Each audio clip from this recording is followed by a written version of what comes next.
All right, sounds good. All right, thank you everyone for attending today's session of the Board of Municipal and Zoning Appeals, Zoning Appeal Docket. Today is November 16th. I'm just going to go through a few instructions before we get started on the docket today. My name is Katie Byrne. I'm the acting executive director for the BMZA. You have signed on to an internet virtual-based platform via WebEx. If you have signed on via the internet, you are considered an attendee, and right now you do not have the ability to mute or unmute yourself. If you look at the buttons at the bottom of the screen, you'll see a microphone and camera button and chat feature, potentially some other buttons with some more options. You should be able to see the board and myself on the screen. When your case is called, you as the applicant, I will make you a panelist and unmute you. If your camera is functional, you can then turn your camera on and we will be able to see you. Any attendee who calls in and wishes to testify, so these are for call-in users, you will hear 2 beeps and when you are unmuted.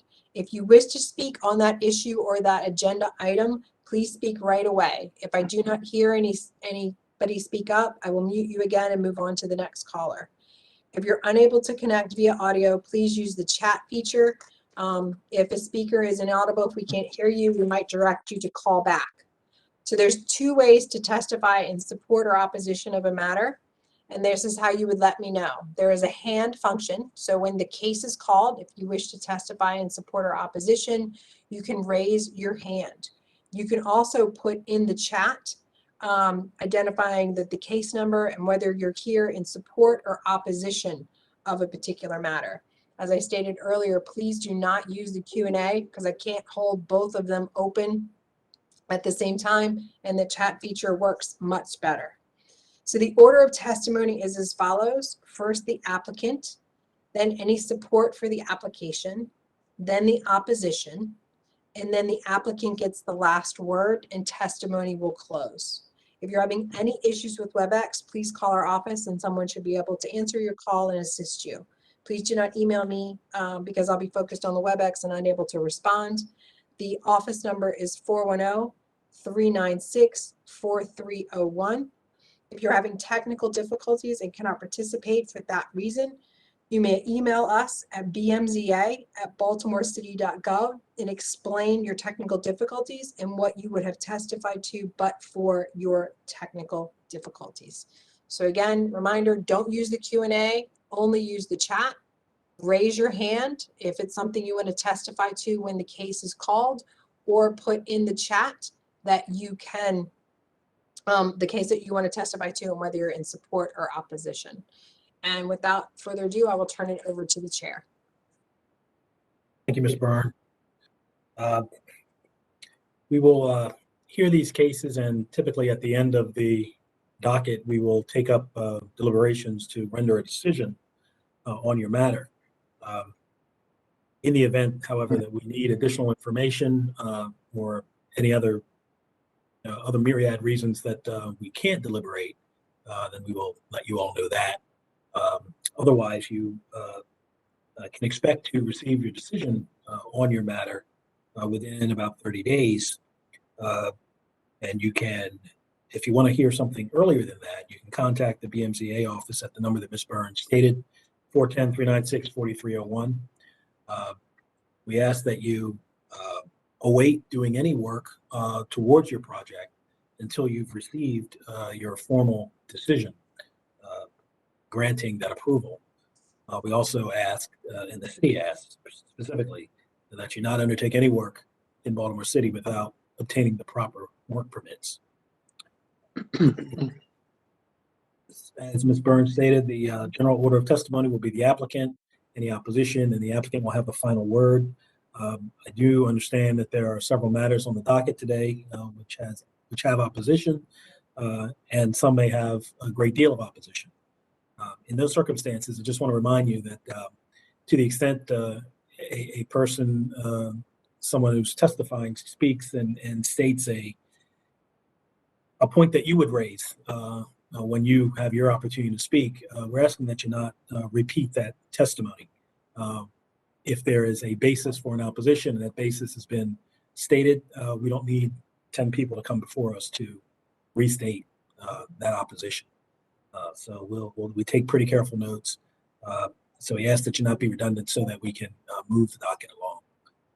Apologize for getting started a little late, but that's how it works when you have some of the matters and we have to deliberate on them. We also have a consent docket. That portion of the docket will go fairly quickly. We'll call the consent cases are those matters for which the board believes it has sufficient information to approve the appeal. So basically, it will be granted, but we have to run through some procedural requirements. I will call the case number, have staff and planning provide us some reports that they have, and then ask the applicant if there's anything they wish to add to their application at that time, and then we will dispose of the case. So that is the bulk of the cases here are consent, although I think some have gone to opposition now. And then we will get to the regular docket and those provisos that I just mentioned, not to repeat testimony, not to reiterate over and over the basis for opposition. We would appreciate that. So with that, I will mention that one case has been withdrawn. That's on the docket, maybe on the docket on the website.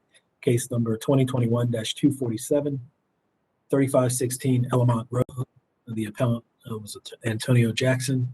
That matter has been withdrawn. So if you're here for case number 2021-247, that matter will not be heard today. And I'll proceed with the consent docket, and I'll start by calling case number 2021-193, 6210 Pimlico Road. The appellant is Denny Tabor. This matter involves a request for variance to bulk and yard regulations related to the demolition of an existing single-family dwelling and to construct a new two-story single-family dwelling with a finished basement. And I'll hear from planning and staff. Thank you. Martin French, the Baltimore City Planning Department. Planning Department has reviewed this application and has no comment on it. Thank you. Thank you, Mr. Frank. Okay, the project is to construct a replacement two-story single-family dwelling with a finished basement in an R1E district. 2 variances are being requested. A minimum interior side yard setback, 10 feet is required, 3 feet is being proposed. A 7-foot variance is requested. Variance to off-street parking, 1 space required, 0 proposed, so the full 1 space variance is being requested. We've got support from neighbors stating that there's sufficient parking and the variance wouldn't disrupt the neighborhood, and that the owner has a parking agreement with the neighboring synagogue. We also, I think, just received a community association letter in support as well. So I've got Denny Tabor. I will make Denny Tabor a panelist. And Ms. Tabor, I can't seem to mute or unmute you. Can see if you can speak.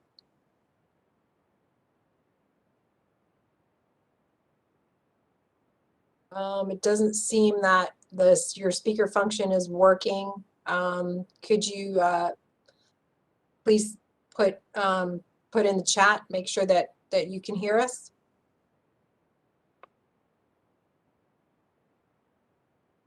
We can try to communicate that way.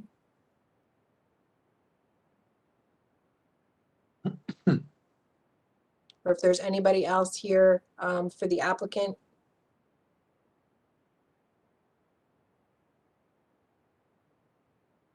Okay, Aaron Gross is the homeowner.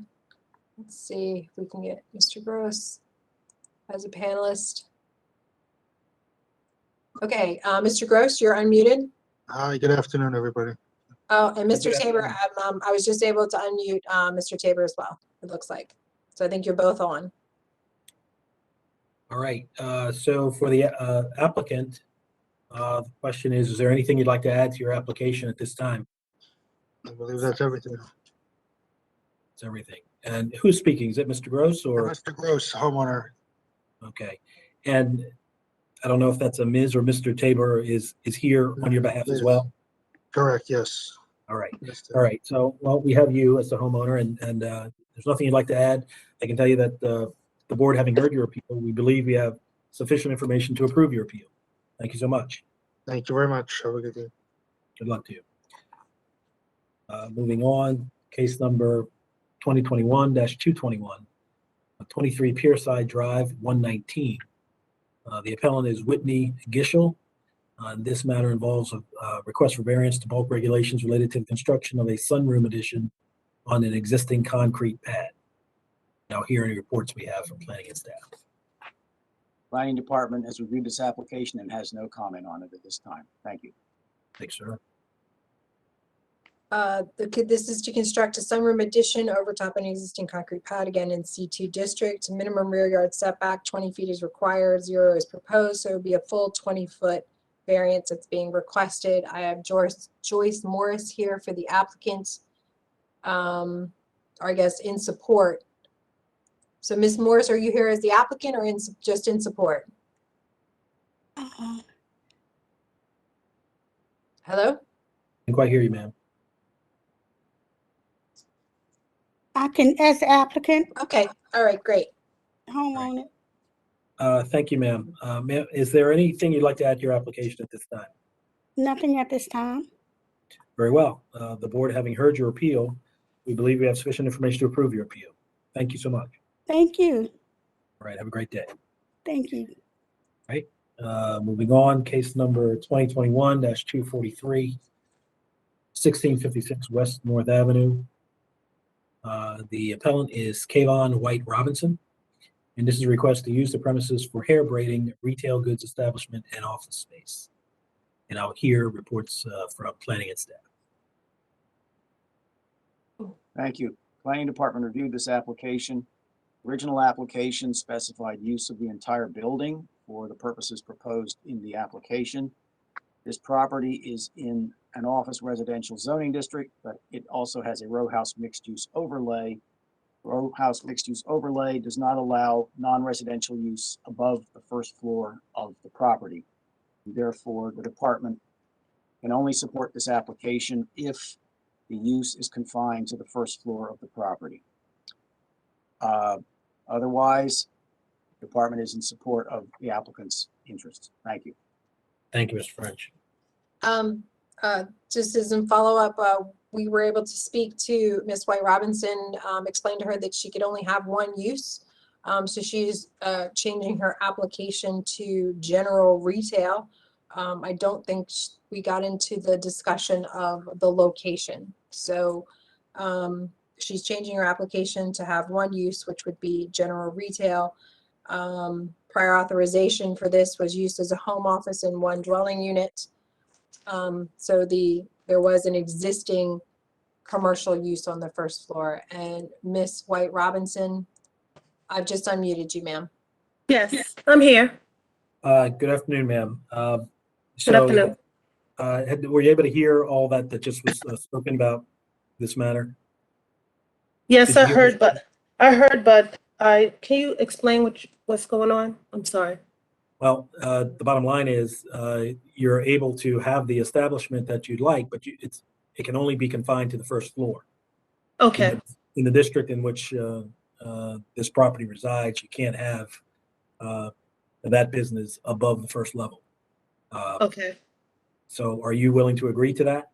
Yes, All right. So I guess as a condition of this consent, the appellant is advised that general retail business establishment will be confined to the first floor.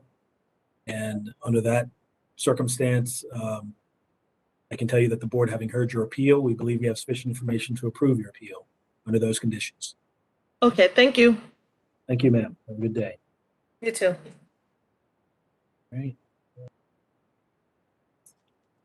Jump over to calling case of 2021-249, 2808 Kentucky Avenue. The appellant is Tashina Baker. And this is a request to use the premises for single-family dwelling and home daycare from 8 children by increasing number of children to 12. So I guess using it for 12 children as a daycare center. I'll hear any reports we have from planning and staff. Department of Planning has reviewed this application, has no comment at this time. Thank you. Thank you, sir.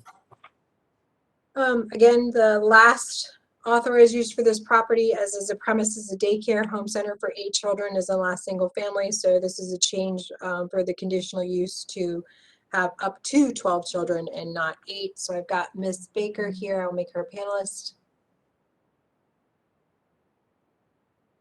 Yes, hello, everyone. Good afternoon, Ms. Baker. And so again, just to confirm, this is a request to increase the approval for a maximum of 12 children. Is that correct? Yes. Right. Well, is there anything you'd like to add to your application at this time? No, sir. All right. On the board, having heard your appeal, we believe we have sufficient information to approve your appeal. Thank so much. you so much. Thank you. Good luck to you, ma'am. Thank you. All right. Moving on, case number 2021-250, 413 Hasland Avenue. And the appellant is Richardson Engineering, LLC. And this appeal involves a request for a variance to bulk regulations related to the construction of an 8-foot by 8-foot side addition. I'll hear reports from planning and staff. Planning Department has no comment on this application. Thank you. Thank you. Again, this is to construct a 1-story side addition in an R5 district. Variances requested is a minimum interior side yard setback variance. 10 feet is required, 3 feet is being proposed. That would be a 7-foot variance requested. And it looks like I have Patrick Richardson. I'm making an assumption is the Richardson Engineering? Mhm. Don't see. Good afternoon, Mr. Richardson. Sure, there we go. Afternoon. Sir, is there anything you'd like to add to your application at this time? No, Your Honor. All right, very well. The board having heard your appeal, we believe we have sufficient information to approve your appeal. So much. Thank And you. yeah, Mr. Richardson, I'm gonna keep you, actually, no, I'm gonna give you the boot because your next one is on the On the other agenda. the other Yes. yeah, okay. Okay. Okay, calling the matter 2021-252, 2908 Berwick Avenue. The appellant is Marvin Marshall. And this matter involves a requested variance to bulk regulations related to the construction of a 40-foot by 30-foot detached garage in the rear and to install a shed in the rear. I'll hear any reports we have from planning and staff. Planning Department has no comment on this application. Thank you. Okay, we have 2 variances that are required for this request. One is a minimum interior side yard setback variance. 10 feet is required, 1 foot is proposed. 9 feet, a 9-foot variance would be requested. And then a minimum rear yard setback, 25 is required, 3 is proposed, so it would be a 22-foot variance requested. I do not see a Marvin Marshall listed in the individual login users. So if you are here in support or as the applicant for 2021-252-2908 Berwick Avenue, please put something in the chat. If not, I'm going to begin to go through the call-in users to see if we can find Marvin Marshall. So again, as I go through the call-in users, you will hear 2 beeps. If you are Mr. Marshall or you are here as the applicant for 2908 Berwick Avenue, please speak up as soon as you hear the 2 beeps. First caller.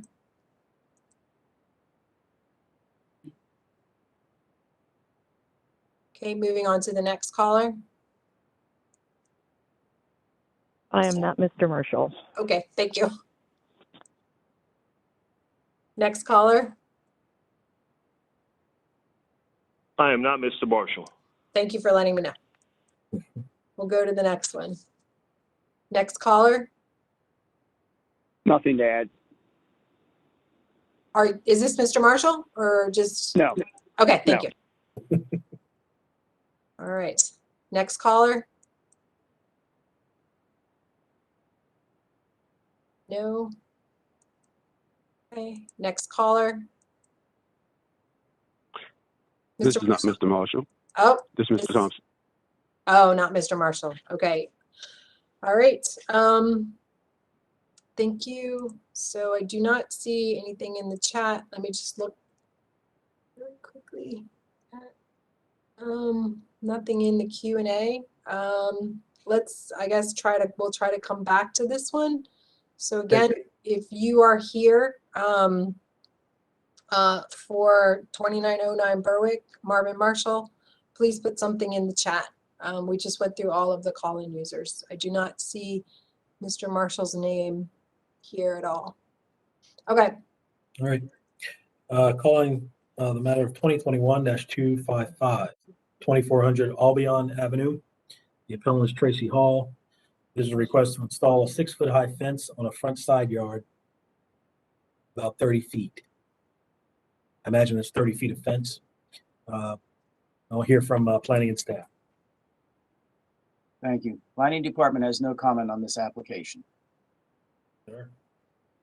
so the request is to install a 6-foot high fence in the front yard in an R4 district. So the minimum front yard setback variance is 25 feet. 0 is being proposed, so it's a full 25-foot variance. Maximum height is 3.5 feet.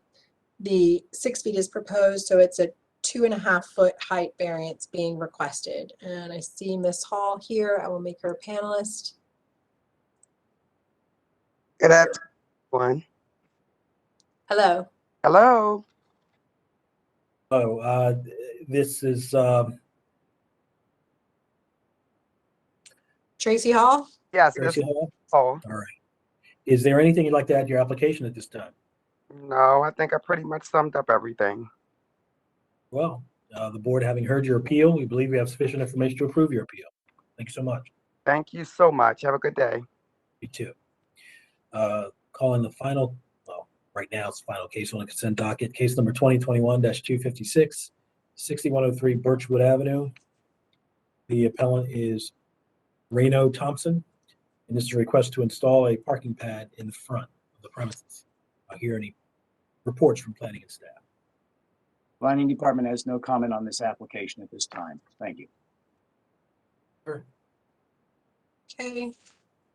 For Birchwood, it is to install a 13 by 16 by 10 parking pad in the front yard in an R3 district. There's a location variance, so the parking space may not be located in the required front or corner style yard. So the board can allow this location. It basically is a variance location. Minimum front yard setback, 25 feet is required, 0 is proposed, so it's a full 25-foot yard variance. So Reno Thompson, making you a panelist. And you are unmuted. Can you hear us? Mr. Thompson?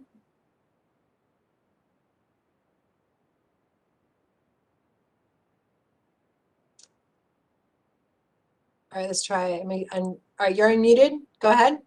Now you're muted again. Try. I'll stay away from it. You click it one time. All right. We should be able to hear you. Can you speak? Okay. So for whatever reason, your sound is not working. So we can communicate through the chat. Yeah, it looks like that's maybe an issue that some of our prior participants may have had. Yeah. They can hear and see us, but we can't hear. Right, or see them. So if you could put Mr. Thompson in the chat, I guess, James, do you want to ask any questions? The only question, Mr. Thompson, is whether there's anything you'd like to add to the application at this time. You can put that in the chat and we'll know.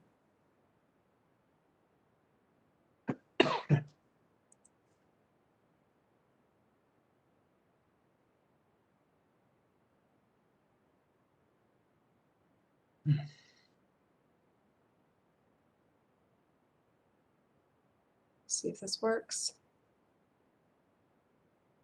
So Mr. Thompson, I just sent you a chat to see if you could respond.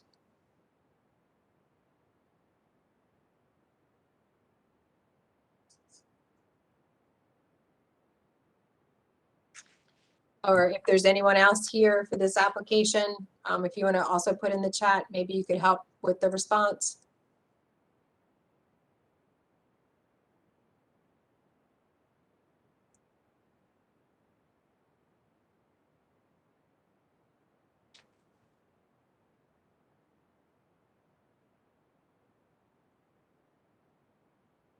Or Mr. Thompson, if you'd like to call the office, you could do that as well. 410-396-4301. And if there's anything else you'd like to tell us, and we can hold this until we get your response. Because it doesn't seem that the chat is working for you either. Oh, wait, he's here on the phone. All right, we're going to go through the call-in users. All right, Mr. Thompson. Let's see if we can get you as a call-in user. Well, is there anything, but now that you have the chat, is there anything you'd like to add to your application?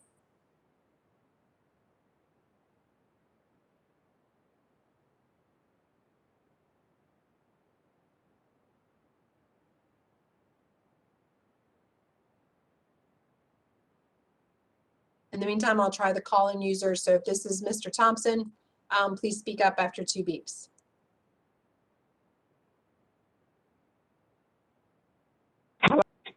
Thompson. Is this Ms. Thompson? No. No? Okay. All right. Well, moving on. All right. So per the chat, no if I am approved. So nothing to add if I am approved. Okay, well, I'll take that as you have nothing to add, and now I can approve you. The board, having heard your appeal, we believe we have sufficient information to approve your appeal. Thank you so much, Mr. Johnson. Sorry for the technical difficulties. Thank Took a you. while to get there. I Yeah. did.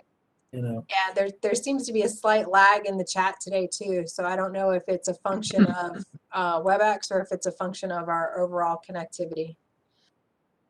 Okay, so I think that's it for the consent docket. do you want correct? to try See if Mr. we Marshall, can try in Mr. case number Marshall. 252, or we'll run through the docket and see if it shows up on the chat somewhere. All right. Yeah, Is I that do for not consent? see Mr. Marshall at all. So hopefully maybe when we narrow it down to the call-in users, what I'll do is I'll ask John to see if he can reach out to him to see if we can get him on the phone. All right, very well. Turn our attention to the regular docket. Just so everyone knows, the matter of 2021-196, 501 through 503 Albemarle, that one will be called last on the regular docket. So we'll run through these others. Case number 2021-242, 1101 South Hanover. The appellant is Amber Rosado, and this is a request to use the premises for indoor recreation. Now hear any reports from planning and staff. Thank you. Planning Department reviewed this application, noted that this property is located in the C1 zoning district. The C1 zoning district does not permit recreation, indoor recreation specifically, as a permitted or conditional use, and therefore the board does not have the authority to consider and approve this application. The department therefore recommends disapproval of the application because the zoning code does not allow indoor recreation in the C1 zoning district where the property is located. The zoning code does not authorize creation of new non-conforming uses, which indoor recreation would be at this location. Thank you. Thank you, Mr. French.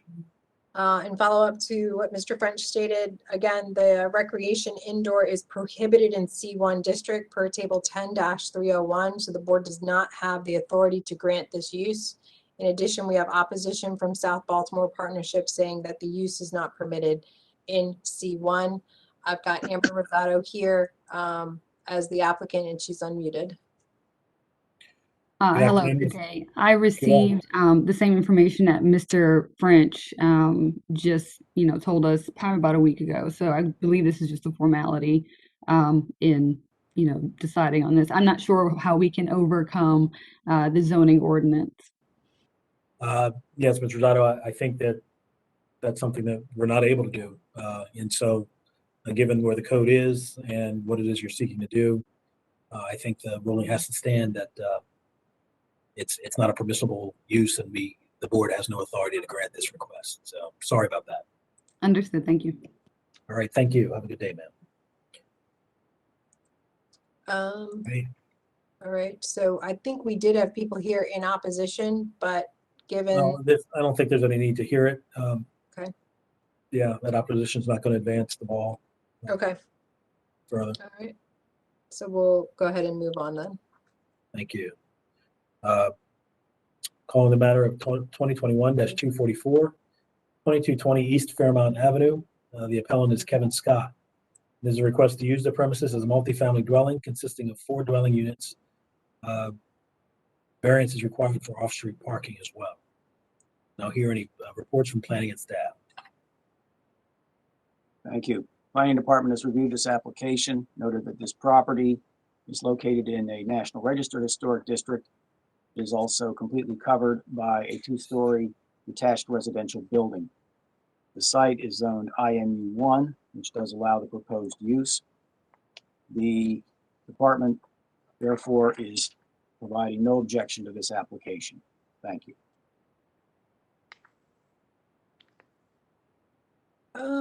Hold on one sec. I'm trying to find Mr. Scott really quickly. Let me look at to what we have for 244.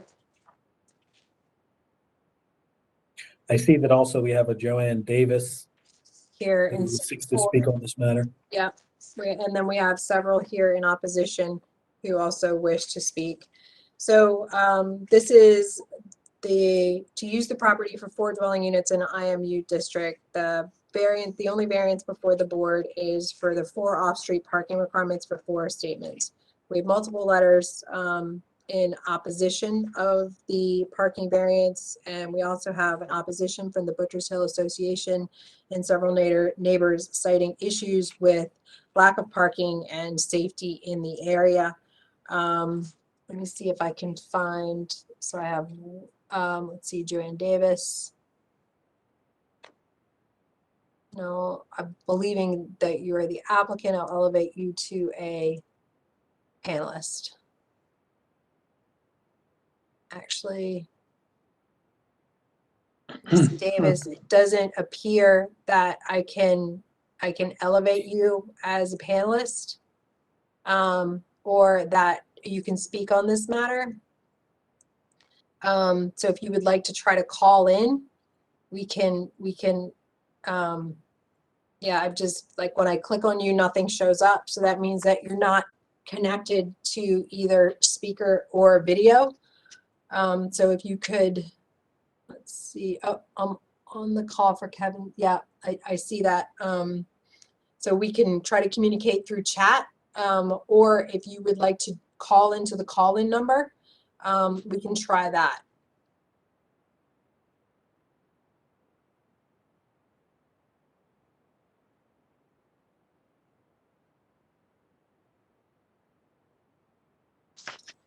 So she's on the call-in number, but she's not showing up on your list. Okay, all right, here, let's see. I think I can find you. I'm going to go through the call-in users, and so when I get to you, Ms. Davis, please speak up because I can't see all of the numbers. Hello, this is Miss Davis. Great. We can hear you now. Thank you. Thank you. Okay, ma'am, can you tell us about your project here?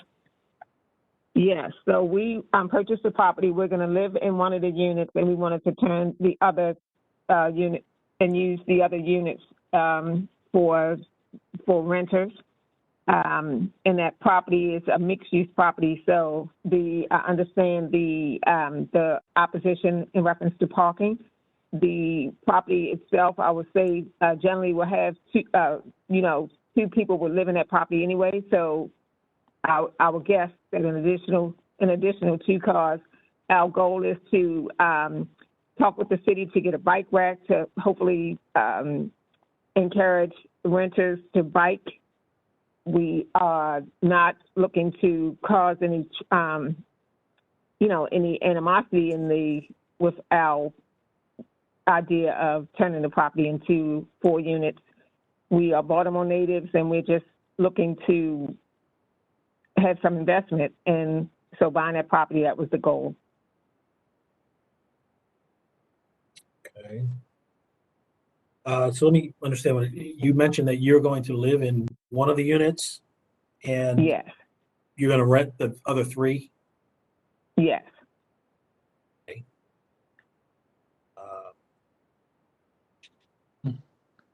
Do you live in the area? Are you familiar with the area? Yes, we live in. we currently live in Fells Point. We've lived in Fells Point for 7 years, and prior to that, we lived in Federal Hill. We're Baltimore natives. We're Baltimore business owners. We both have businesses in downtown Baltimore. My business, more than 12 years, and Mr. Scott's business, more than 15 years. So we're not unfamiliar. We're not coming into the community, coming from another city or another state. We are Baltimore natives, and so we want to stay in the area, and we found that property, and that was the reason why we purchased it. What is your view of whether or not this would encroach on the already tight parking? Well, we've been looking around, looking to see if there were any parking garages or parking lots that we could possibly rent space from. And so we're finding that has been a challenge. And so we're thinking of other ways of trying to alleviate this situation. We understand that parking challenge because we're Fells Point residents as we speak. So just trying to think of a way to, and that's why we thought about the bike rack option to encourage biking. Okay. Is there anyone here to speak further on behalf of the project? No, because everyone had Mr. Scott had a challenge trying to get on, and so I'm on the laptop and on the phone, and I didn't want to disconnect. Sure. Okay. If that's the case, then is there anything else you'd like to add,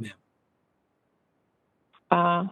No, that we love the community, we love the area, and we want to come in and contribute to the community, not take anything from the community. Okay. Well, and we'll turn our attention to what opposition may be on the phone. I know there's at least one. Right. I have 3 that are signed on to test that I can tell right now that are testified to sign on opposition. So, Okay. so Ms. Smith, what I'm going to do is I'm going to mute you, but then I'll come back and unmute you at the end after the opposition. Okay. Thank you. Thank you. All right. So the first person I'm going to is Beth Braun. So, Ms. Braun, you're unmuted. Can you hear me? We can, ma'am. Yay, it works.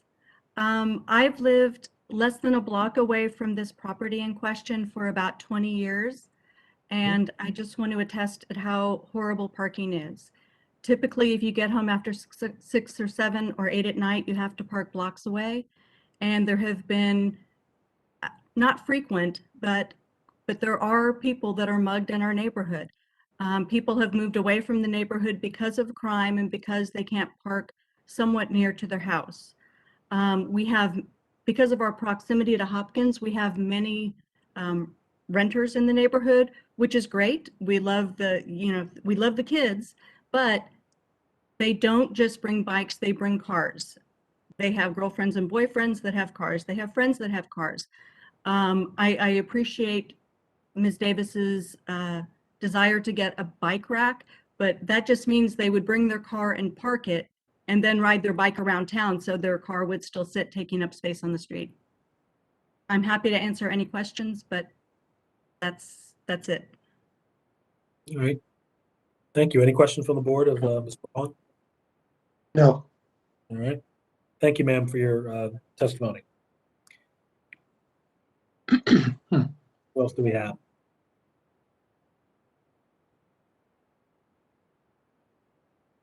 Thank you. I was on mute. I appreciate that, Craig. All right. We have Cynthia Gross. So Ms. Gross, I'm unmuting you. Ms. Gross? Hi, yes, I'm actually here for 400 North Patterson Park Avenue. Oh, okay. Wrong one. All right. Thank you, Ms. Gross. I'll call you back when that one comes up. Thanks. All right. So next one, I have, I think it's Mary Gelman. Sorry. 1 second. Marnie Gelman? Marnie? Yes. Hi. I just everything that Beth said. I live a couple doors down, and parking is so tight that if you get home after 6, sometimes on the weekend, there's also a venue that has parties next doors, and parking is so difficult. A bike rack is not a solution. Like, it's idealistically great for everybody to ride their bikes, but it's not a solution. There needs to be parking if they're going to add these units. There could be 4 more cars plus whoever else comes to visit. We're very opposed to this. Sorry. Okay. Thank you very much. Thank you. And let's see, I think Karen Dory, Quality issues. Miss Dory. And I think that we could potentially do a robocall campaign to the. Okay, I don't, so Sorry. Miss Dory, I'm gonna unmute you. I'm not sure if you were here for this one or not. Miss Dory? Either delay it or, persuade them to vote. Okay, so I'm just closed off. I don't think Miss Dory is here for this one. Let's see if anybody else is here in opposition for 2220 East Fairmount, 2021-244. If you could please raise your hand or put in the chat that you wish to speak. So right now I have Marnie Gelman and Beth Braun. All right, so again, we have I think we had 9 or so letters in opposition. We got 1 letter in support, and we got opposition from Butchers Hill Association regarding parking. So I will go back. Oh, Virgil Bertram. All right, hold on one second. All right. Mr. Bertram? Yes, can you hear me? I can hear you, sir. Go ahead. Oh, I think something happened and let's try it again. Mr. Bertram? Go ahead. Yes, can you hear me? Yes. We can, sir. Go ahead. Good afternoon. I'm on the Butchers Hill Land Use Committee, and we met with neighbors who from the immediate area of the property, and they spoke passionately about their concerns for parking. They say that sometimes their neighbors even have to park in the intersections, and then when they're parked in the intersections, other neighbors have to walk their kids around the intersections out into the street, and therefore it's causing some traffic problems. I would add that I don't live immediately near this property. I'm about 4 blocks away, but I have known the previous owners for 20 years, and it was a sculptor and his wife, and they were the only people living in the property. And I do have to wonder why there is one existing parking space. There's a garage door on Madeira Street, the side street, and it's apparently being blocked off and going to an apartment interior instead of an off-street parking space. But that's all I had to say. Thank you. Thank you, sir.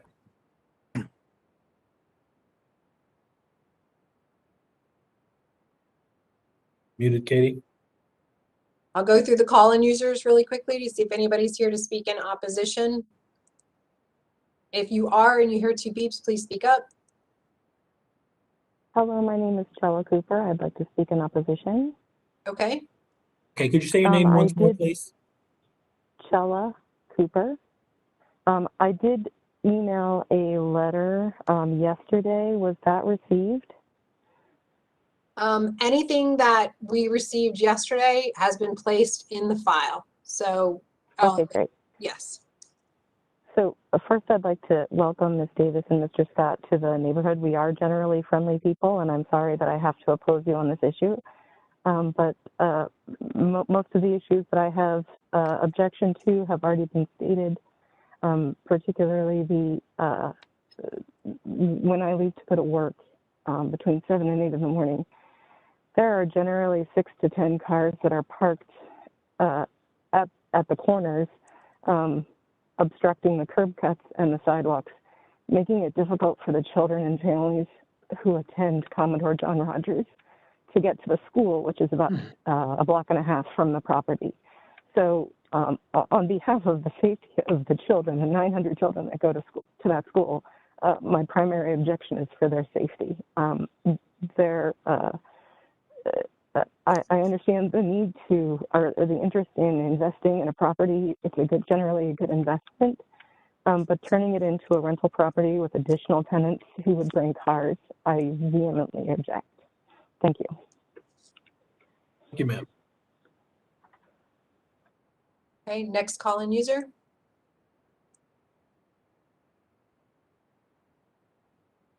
Okay, moving on to the last call-in user. Okay, and now we'll go back to Ms. Davis. Ms. Davis, before you speak, there's a question in the chat asking whether or not you'd be willing to consider to do 2 apartments and keep the current garage.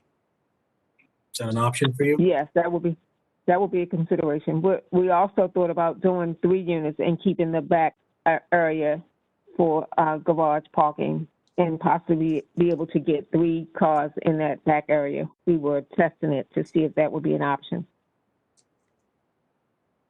So you believe that space would accommodate 3 vehicles?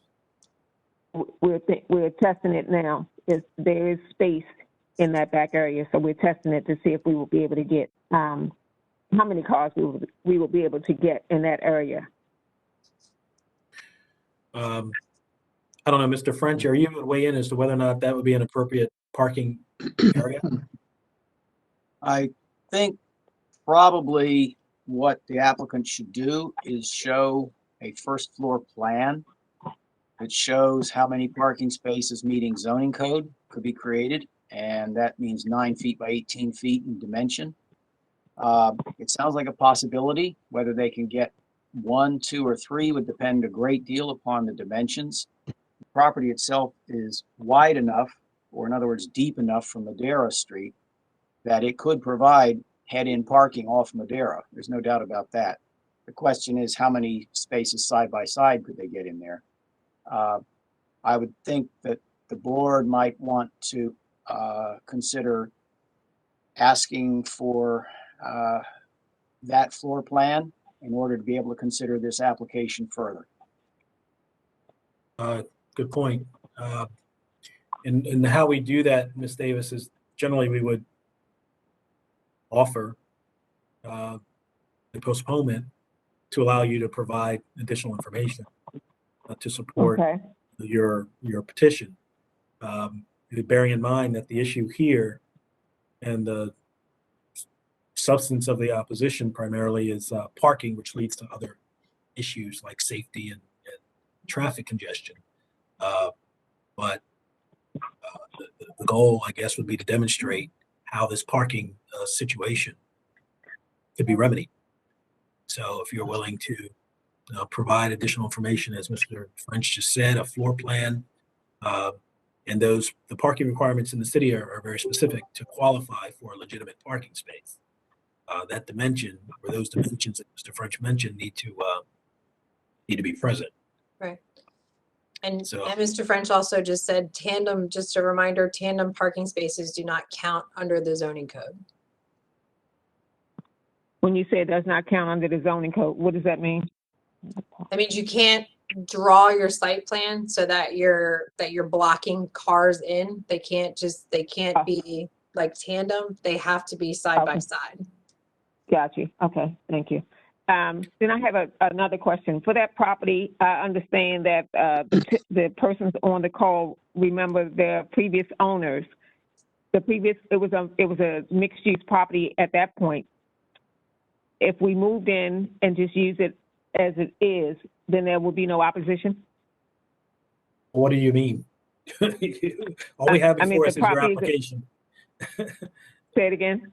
All we have before you is your application and what you want to do. So what are you suggesting? Okay. No, I heard that one person asked if we would just do it as just keep it as a 2 unit. And as a 2 unit, there wouldn't be a parking opposition because the property that will be as the property is right now. Well, the variance seeks what? It's a variance to 4 spaces for 4. You need 4 spaces for as is. You need 4 spaces. So if it were 2 units, how many spaces would you need? The property is a mixed use property as it is, and so I'm asking the question. It wasn't required to have 2 parking spots then. Old code. So when the use, Mr. French can jump in here, but I believe when the old use and occupancy was issued, parking spaces were not required. Is that right, Mr. French? Well, the record we had access to, which may not be the record you have, so I add that as a caution to my statement, showed it as a single-family dwelling.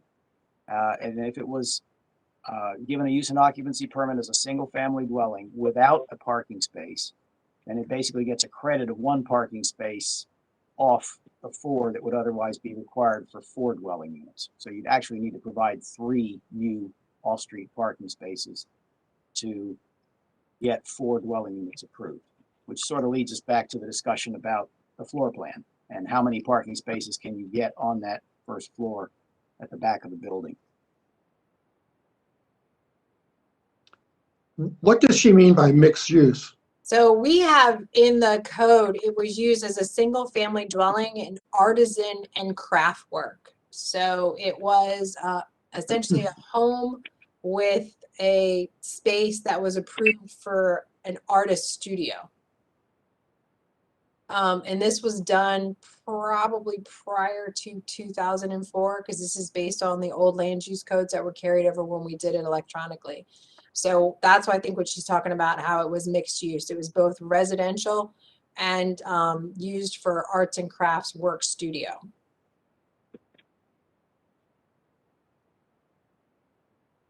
Okay. So it seems anything, I guess, within that old code is off the table, since we're dealing with the code that was changed in 2017. Right. So I think we are back with where Mr. French suggested that we go. If you're inclined to move forward for however many spaces, even if you're seeking to amend your application, it looks like there's going to be a parking need. So if you wish to do that and want to present additional evidence of how many spaces you believe you can provide in the space in the back or anywhere else, then that's something we'd like to hear. If you don't have it now, then we can postpone the matter to allow you to come back to present that information. Yes, I would like Tom to come back with the to present the information to amend our request. Okay, and we want to be clear about what you're going to be amending to. So you would need to make that clear to the BMZA, what you're seeking. Okay? Okay, you said we have to make it clear too. Right. Oh, whatever you present, because whatever you submit to BMZA gets distributed to the board members so we can consider it. So, okay, as Mr. French said, we need the floor plan, and your description to your layout as to where those parking spaces will be. Again, how many units you're seeking, because it looks like you're thinking about a modification of your application. We need that amended because we can only rule on the applications before us. So whatever you want, you have to make that change so that we know what it is, and then support that new presentation. Okay, and how long do we have? How long do we have for the postponement? Well, you can tell us when you have that information and you're ready. You contact BMZA and request to be placed on the next docket that you believe you can be prepared for. Okay. All right. Do you have any idea when the next dockets are? But they're every 2 weeks. Right. So we do not have any, we have no room on the November 30th docket. There is still some room on the December 14th docket, and hopefully in the next week, I'll be coming out with the calendar for 2022. But we only have one docket in December on 12/14.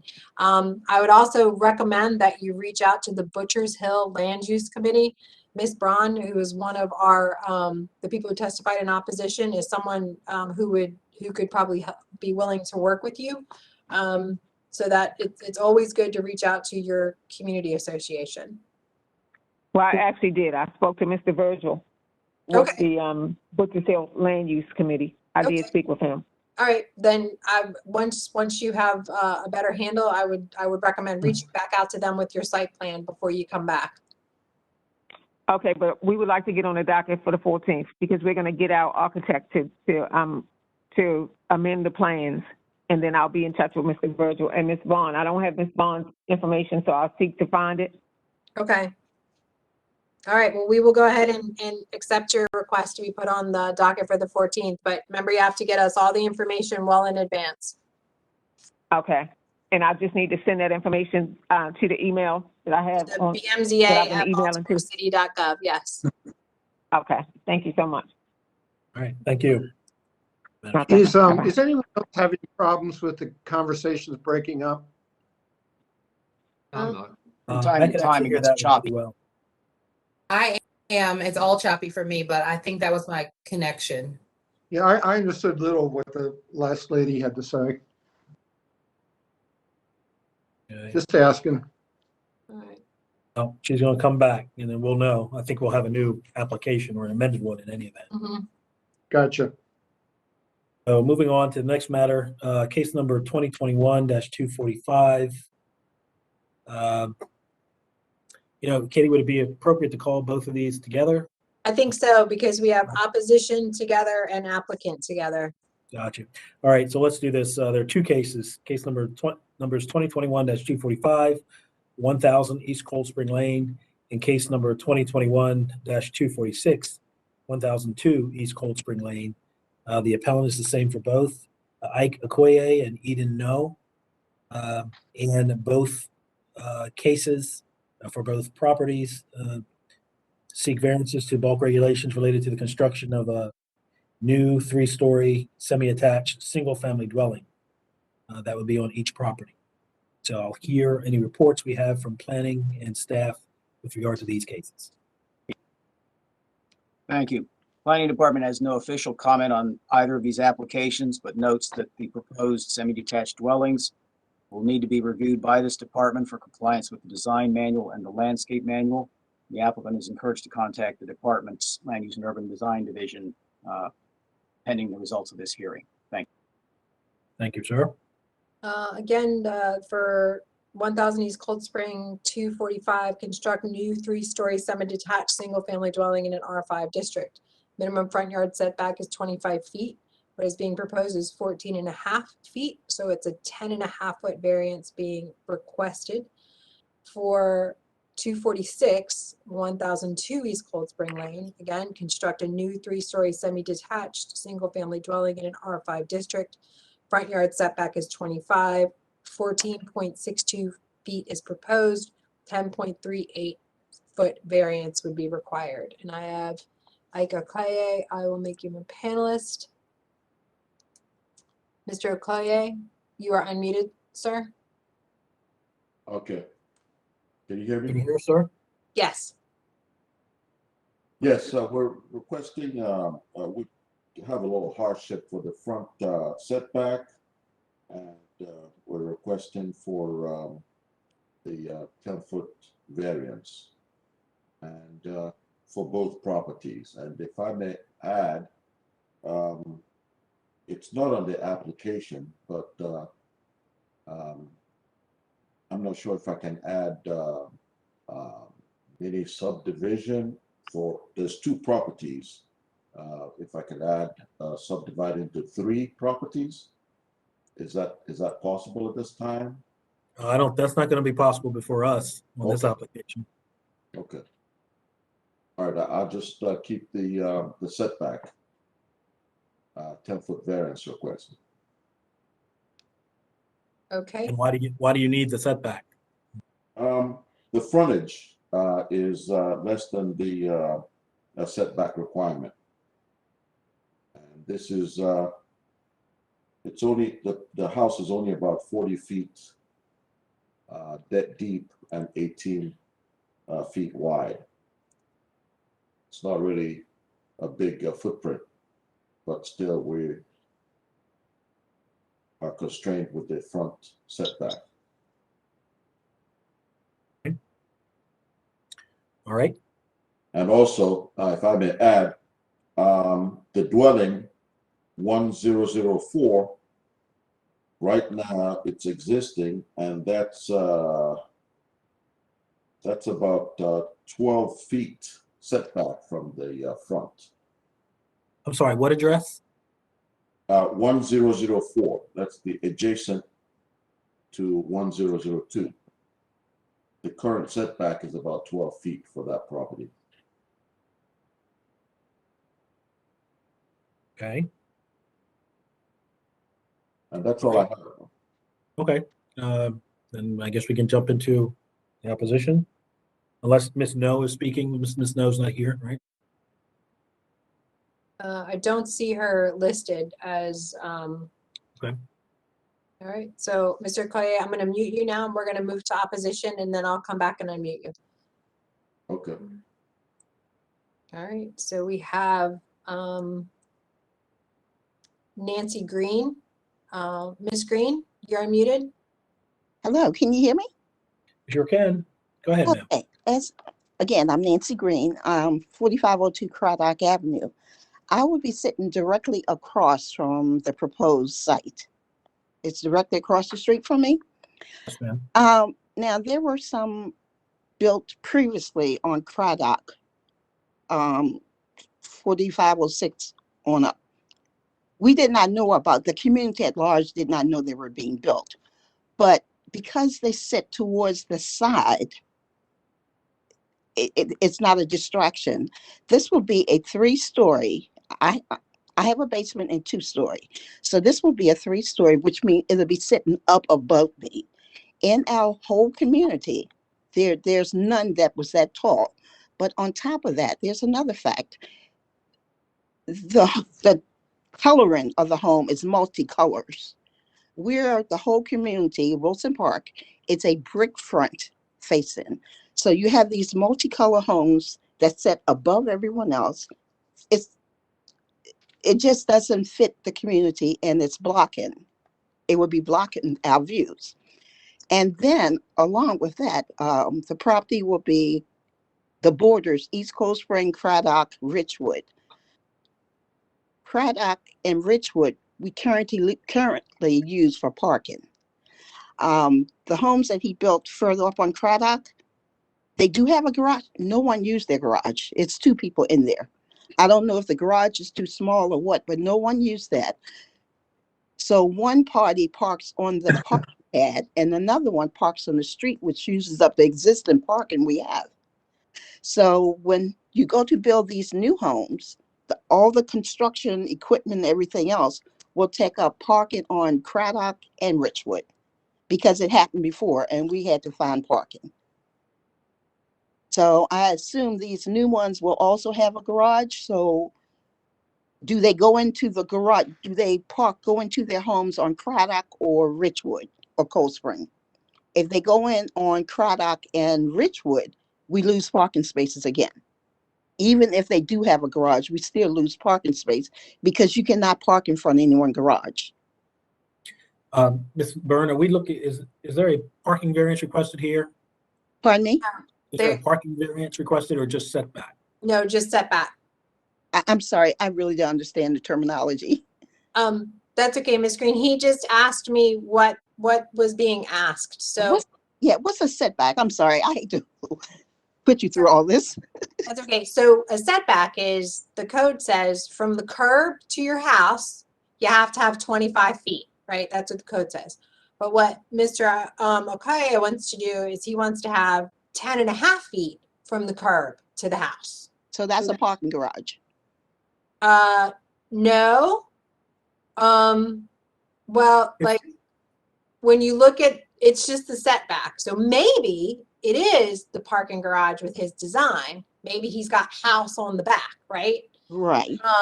But what he wants to do is he wants to put his house on this lot closer to the street. So that's the only thing that's in front of the board, is that they can either say yes or no to him to put his house closer to the feet. Okay, well, then that's even more parking spaces that will need to be used. Excuse me. Parking is not before us, ma'am. Yeah, it's not. Okay, parking not before you, so I can't even bring that before you to even talk about it. No, he's not seeking a variance for parking. So whatever the parking requirements are, they are. if Okay. any, but that's not before us. Nor is the height of the building, nor is the color of the building. It's So, solely how close it's going as to a be to the street. neighbor, as a resident, what can I bring before you if all of these things is what's going to cause problems for our neighborhood? How can I don't understand. I Maybe can speak on these. Mr. French might be able to help you, Ms. Green. Mr. French, can you explain? Well, the first thing is the buildings proposed are what we would call garage rear houses. Therefore, the parking loss, such as it is of on-street parking, would Yes. be at the rear of the property, which I believe you call And that's- Richwood. So there would be no parking lost on Cold Spring Lane, no parking lost on Craddock. Whatever's there now would remain. Okay, so there'll be laws on Richwood. Right. That would be where their driveways would have to be placed. Okay, therefore, and we when the park on driveway Richwood, came out right? to Richwood, you could no longer park. And obviously, that's on where the we street. park now. But they have a right to request from the city approval of a rear-loaded garage.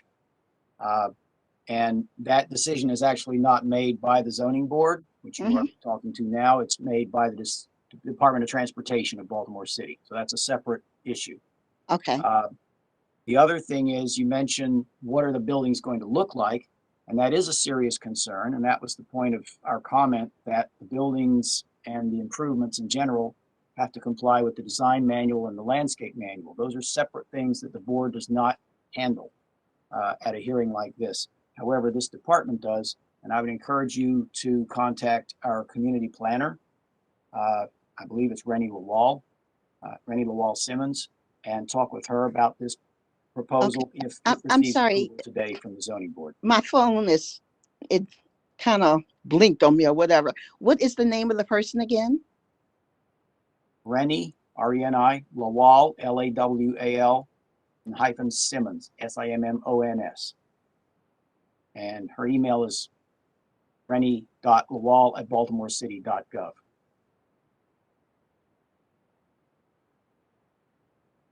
Okay. All right. I will follow up with that. I thank you very much, Mr. French. Thank you, ma'am. Do we have additional opposition? That's it? I know the Wilson Park Community Organization, he was trying to get on, or he must have been having difficulties because he was trying to use his phone to get on. He's the president of the community organization. Okay. Ms. Green, I'll go through the call. We'll go through the call-in users and see if he's on there. But Right. thank you. Thank you very much. Okay, so I'm now going to go through the call-in users to see if anyone is here in opposition for additional opposition for both 1000 East Cold Spring and 1002 East Cold Spring. Case number 2021-245, 2021-246. Nope, I'm not here for that one. Okay. All right, next one, next caller. Next caller. Not involved. Okay. All right, so I think that's it for opposition. And I'll go back to Mr. Okay. I know I'm pronouncing your name wrong, sir. I'm sorry. Okoye. Yes, that's Okoye. Can you hear me? Sir, yeah, we can. Okay. Is there? I don't have anything else to add to that. But all right, that's fine. The property in question is going to be. We're proposing vinyl sidings and a brick front. So. I have a question for you, Mr. Okoye. Mhm. And I tried looking at your plans, but I'm looking at them on my phone, so it's hard for me to see. How many units are you building? How many townhomes? It's two units.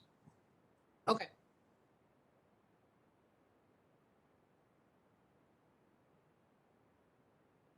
It's 2 units with garage and the entry from the rear because Cold Spring is pretty busy lane, so it's a rear garage with rear entrance. Okay. Are you good, Sabrina? Yeah, that was my question. Got it. All right, sir. Thank you. We'll take this matter up. All right. Thank you very much, board. All right. Have a good day. Okay, let's call case number 2021-248, 400 North Patterson Park Avenue. The appellant is Adam Carvalho. This matter addresses or seeks variance to bulk regulations related to the construction of a third floor rear addition and use for 2 dwelling units. Also seeks variance for off-street parking. Now here are any reports we have from planning and staff. Planning Department does not have a comment on this application at this time. Thank you. Thank you, Mr. French. Okay, so this one, 400 Patterson Park, it's to construct a third floor rear addition, use the premises for 2 dwelling units in an R8 district. So the request is for 2 unit MFD. It requires a minimum lot area variance of 1,500 square feet. 1,053 is proposed, so it's a 447 square foot variance. A minimum interior side yard variance, 10 feet is required, 0 is proposed, so it's a full 10-foot variance to the interior side yard. Rear variance, 25 feet is required, 18 is proposed, so it's a 7-foot variance requested. Variance off-street parking requirements, 1 space required, 0 spaces proposed, so a full 1 space variance requested. So based on the research, the last authorized use for the premises was as a place of worship on the first floor, 1 dwelling unit on the second floor.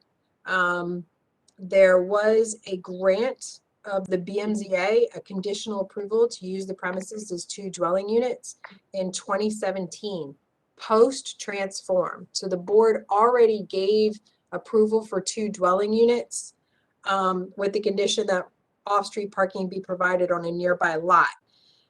Construction permits were pulled following the resolution. However, no use and occupancy permit was ever issued. Those construction permits expired, which is why the applicant has to come back to the board to ask for those 2 dwelling units again.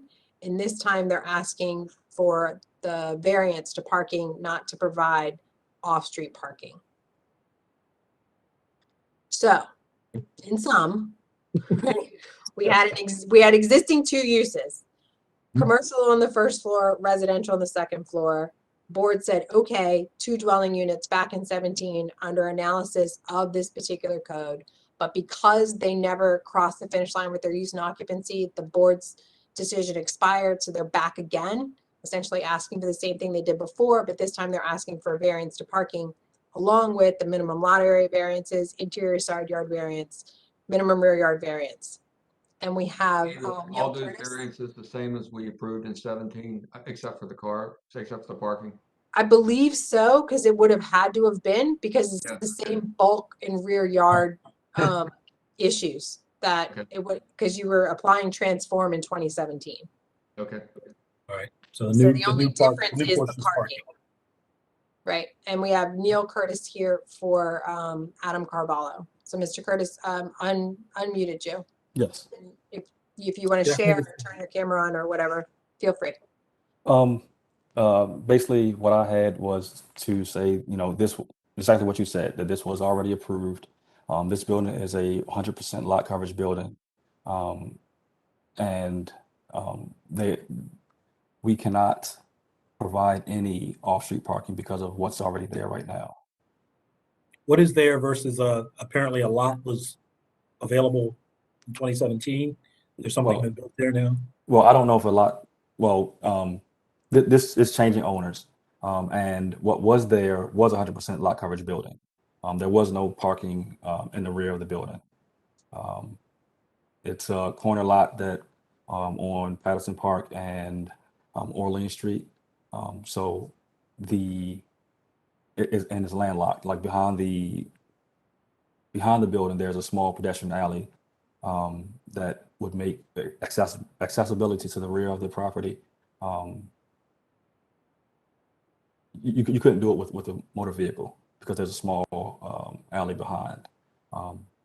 And like, again, it's 100% lot coverage as of right now.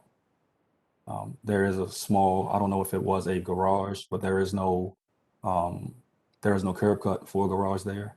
So I don't know exactly what the use of this structure was prior to us taking up this project. Okay. It looks like from the notes that possibly that off-street parking be provided on a nearby lot. So I don't know if they had worked out, the prior owners had worked out something with somebody. But it doesn't look like from the old opinion that the parking was going to be provided on site.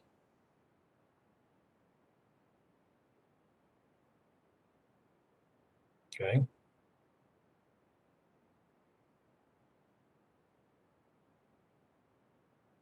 Resolution says Bradford or nearby lot.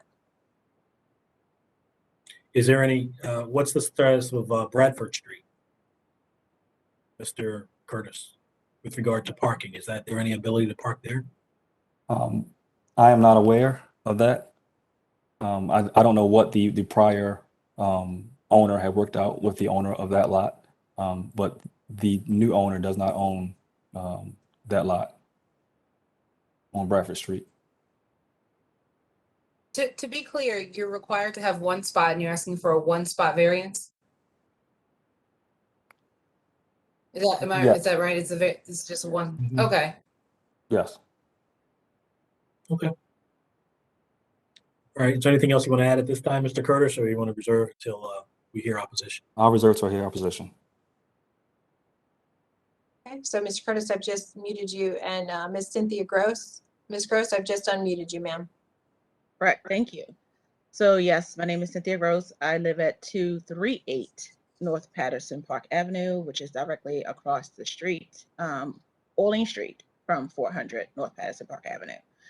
So as you heard earlier, I think from individuals, I believe from the 2200 block of Fairmount Avenue or Fairmount Street about the challenges with parking. It's very funny because we border the 2200 block of Fairmount Street, just over Fayette, and we have the same challenges. We are even closer to Johns Hopkins.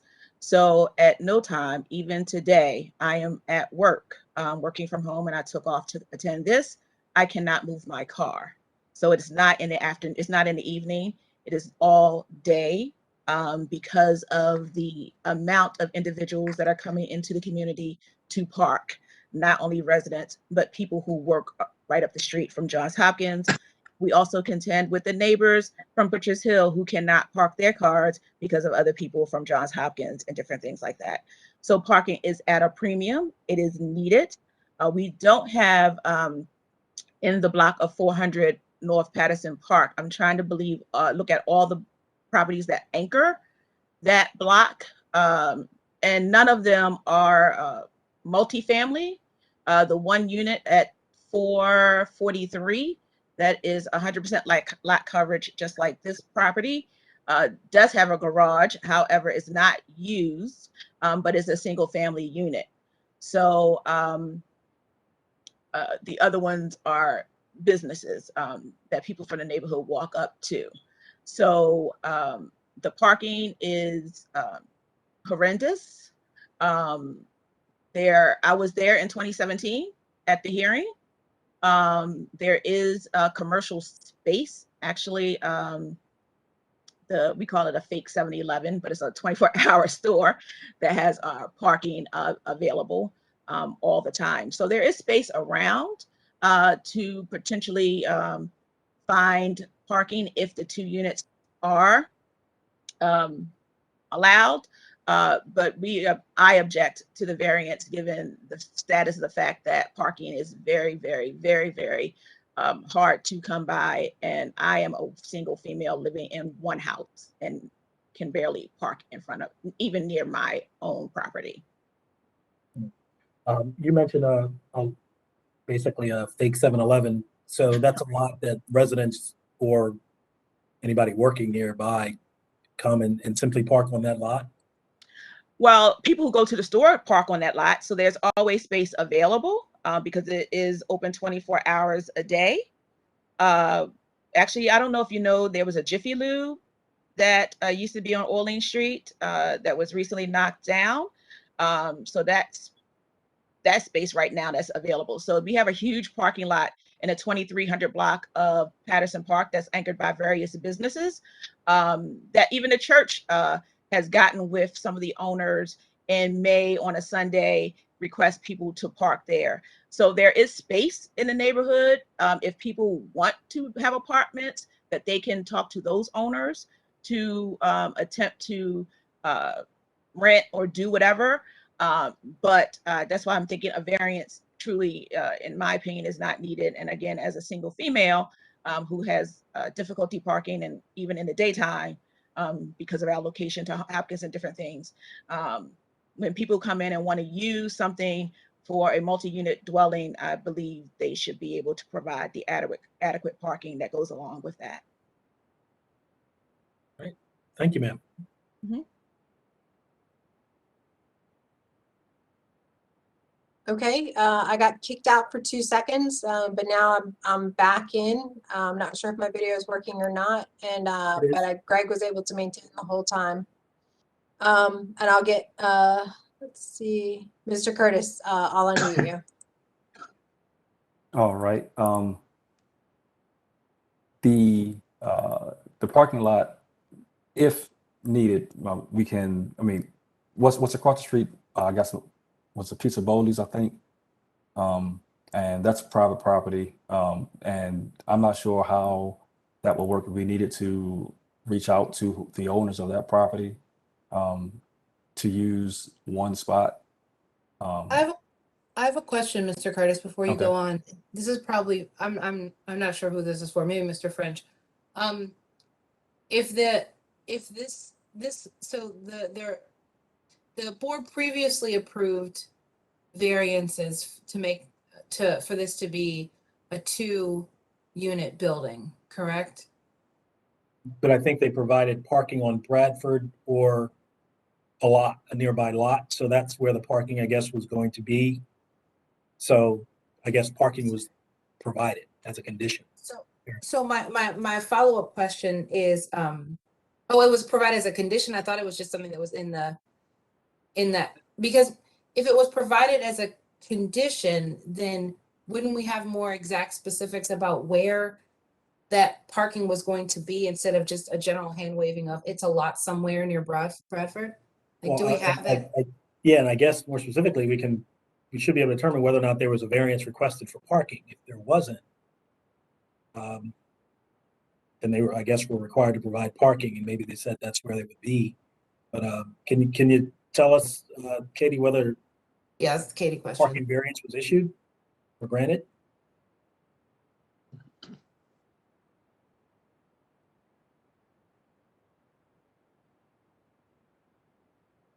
think we may have lost Katie. No, she's there. Kate, you're I'm muted. here. No, I'm sorry. I just went to go try to find the original resolution. I have it if you need me to share it. So I'm just going to look to see. The application indicates no existing or proposed off-street motor vehicle parking spaces requiring a reduction or variance of 50% for approval. While existing structure is non-complying, no additional structural alterations were proposed, or may grant variances to change bulk or rear yard unnecessary hardship. So at the end, it says petitioner's request to use the premise as a multifamily dwelling housing 2 dwelling units is granted, subject to the condition that off-street parking is provided as stated on the record during this hearing on the Bradford Street or other nearby lot in compliance with Title 16 of the Baltimore City Code. Okay.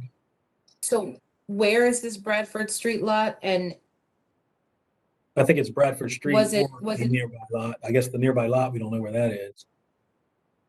Yeah, where is Bradford Street in relation to this property, Mr. Curtis? I'm clicking around Google Maps. Just me also.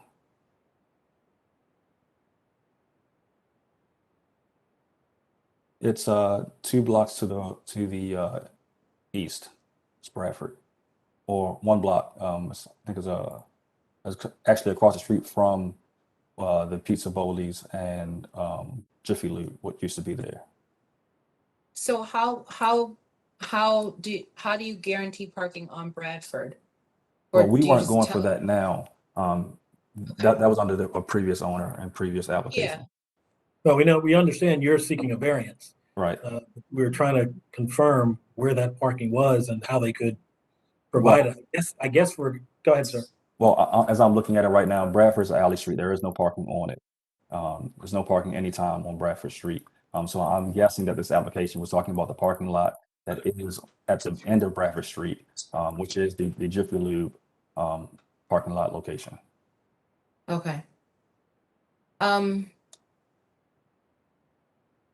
guess my question then originally that was for Mr. French is if two dwelling units aren't approved, and that means that this building it remains, like, they can have one dwelling unit by right, I guess, then is there still a parking requirement, or is it only a parking space requirement if it's two units? Like, if it's disapproved and this can only be one unit, do they still have to provide a parking spot or not? I don't know how this works.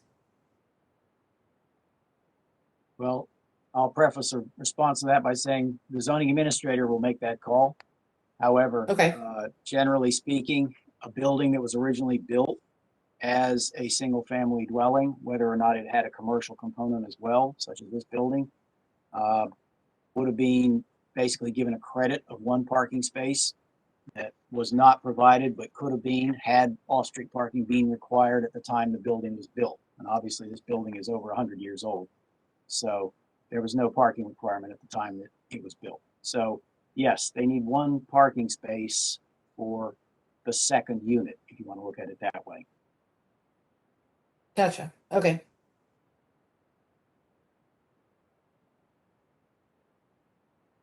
Anything else you'd like to add, Mr. Curtis? I'm sorry, Ms. Byrne, do you want to speak? Sure. It's it looks like they're adding a third floor rear addition. So all of the it was originally the 2 units, minimum lot area and parking, but now we have an interior side yard and a minimum rear yard variance related to the addition. Those were not asked for originally either. So the new is interior side yard variance, rear yard variance, and the one parking space ask is what's new in this application versus what the board approved in 2017. 2017, you said yes to 2 dwelling units, got to get your parking somewhere else, and yes to the minimum lot area variance.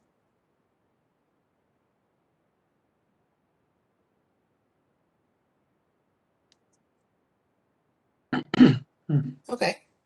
Again, Mr. Curtis, you're proposing no parking, right? Correct. That's what the variance is for. Correct. Okay. Anything else from the board for Mr. Curtis? No. No. And looks like we'll take this one up at the end. All right. Thank you, Mr. Oh, Curtis. Thank you. Great. Let's go to case number 2021. Oh, wait, before we start, we actually have Mr. Marshall.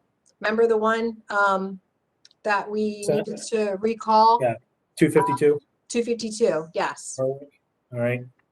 Let's let's get him right. recalling case number 2021-252, 2908 Berwick Avenue. Marvin Marshall is the appellant. And this matter seeks variance to bulk regulations related to the construction of a 40-foot by 30-foot detached garage in the rear and to install a shed in the rear. We've heard Yep.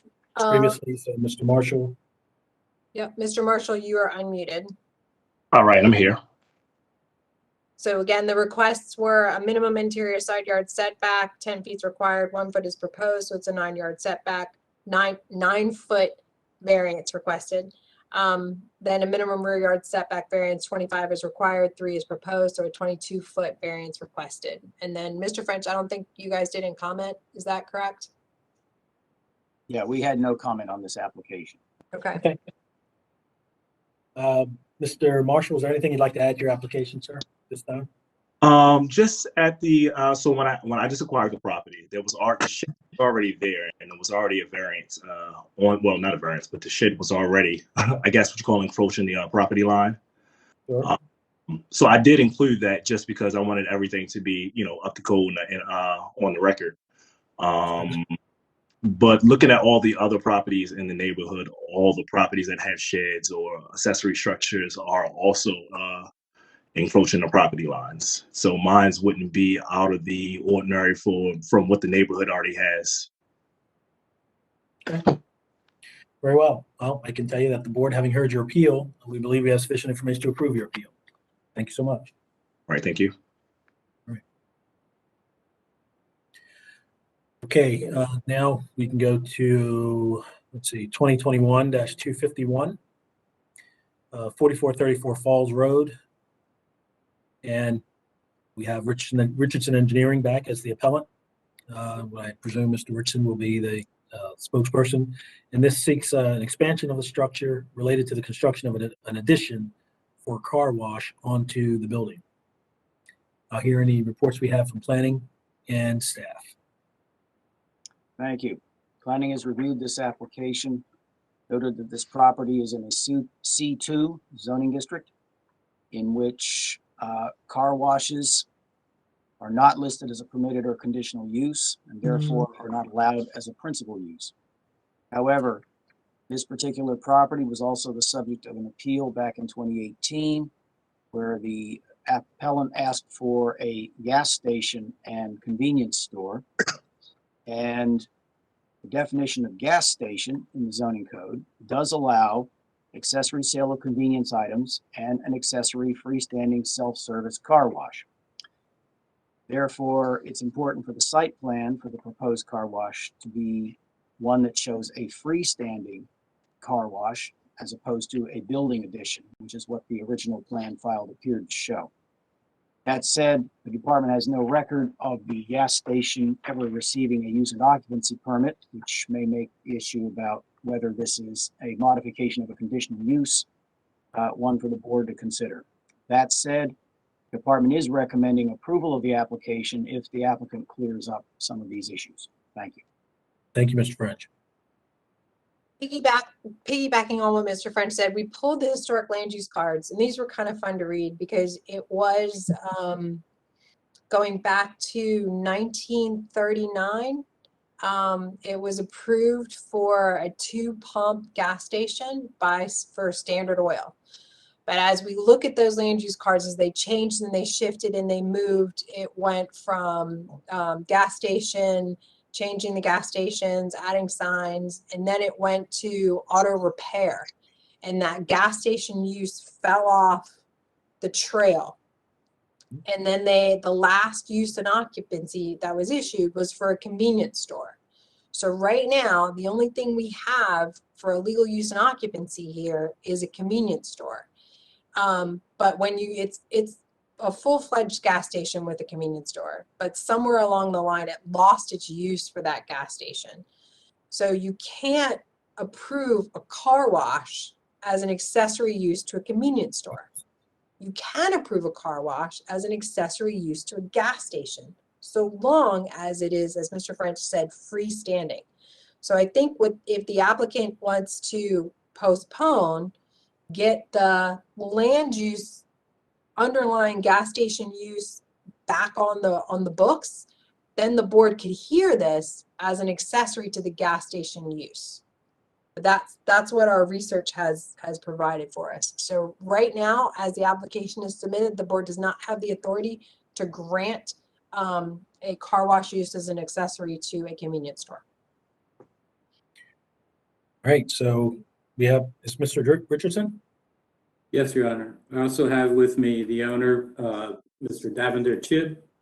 He's been the owner of this business for 21 years, and he can certainly testify that it's been a gas station for as long as he's had it. And as Ms. Katie said, it started in 1939. It's been a gas station ever since. Not sure how the change in use dropped the gas station, but I think I can tell you how that happens. It's what happens is people come in and they apply to add an additional use. So I literally looked at the land use card, then looked at how it came through. And when you added the service stations back in the 90s, it dropped the gas station use. So the only permit that was issued was for service station.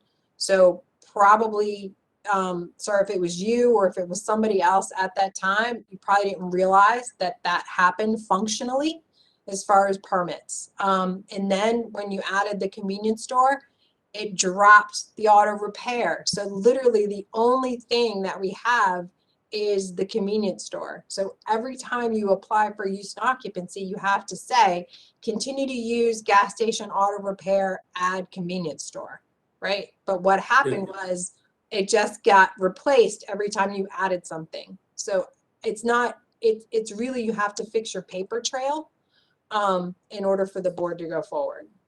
So Mr. French did mention that to me when he first got the case. And I alerted Mr. Chid to that, and he did go down to the zoning office there and had some conversations with them. Yes. To zoning office, and they say I have to go to the next building, and even their office, they have some previous seller's name as a landlord. So I asked them, why is that? I'm paying tax and I'm the owner of this property for the last 11 years. And his comment was that maybe there's a system, is an old system. They need to be updated or something like that. So I don't know how old was the system. Is a BMG, BMG-A, but that's what he told me. And he said, my record shows that I'm the owner, but over there she's showing the Southside Oil is the landlord. But it is a gas station. It's Exxon gas station since I've been there last 21 years. And it is an Exxon station. It's a gas station. The business, I guess the 80% of the business is the gas. I mean, I'm paying maybe So I guess it's even thousands of dollars of tax every month, you know? All right, so it's even more important that you get your use and occupancy to coincide with your use and occupancy. Yes, and that's what, tell you what, and that's what I sent Mr. Shib down to try to do, but perhaps you can give him I think I can help you direction as to how to do that. Offline. I think Mr. French and I can get you where you need to go. Okay. Sometimes wacky things do happen in city land records where it doesn't recognize. So probably what happened is he probably tried to apply for the permit and they told him that he wasn't the owner. This is the owner, but sometimes things get messed up in land records, and it might not have necessarily been communicated as effectively as it could have been to him. So I think that between Mr. French and I, we could probably help him get to the right person, apply for the right thing, and at least get his paperwork in there.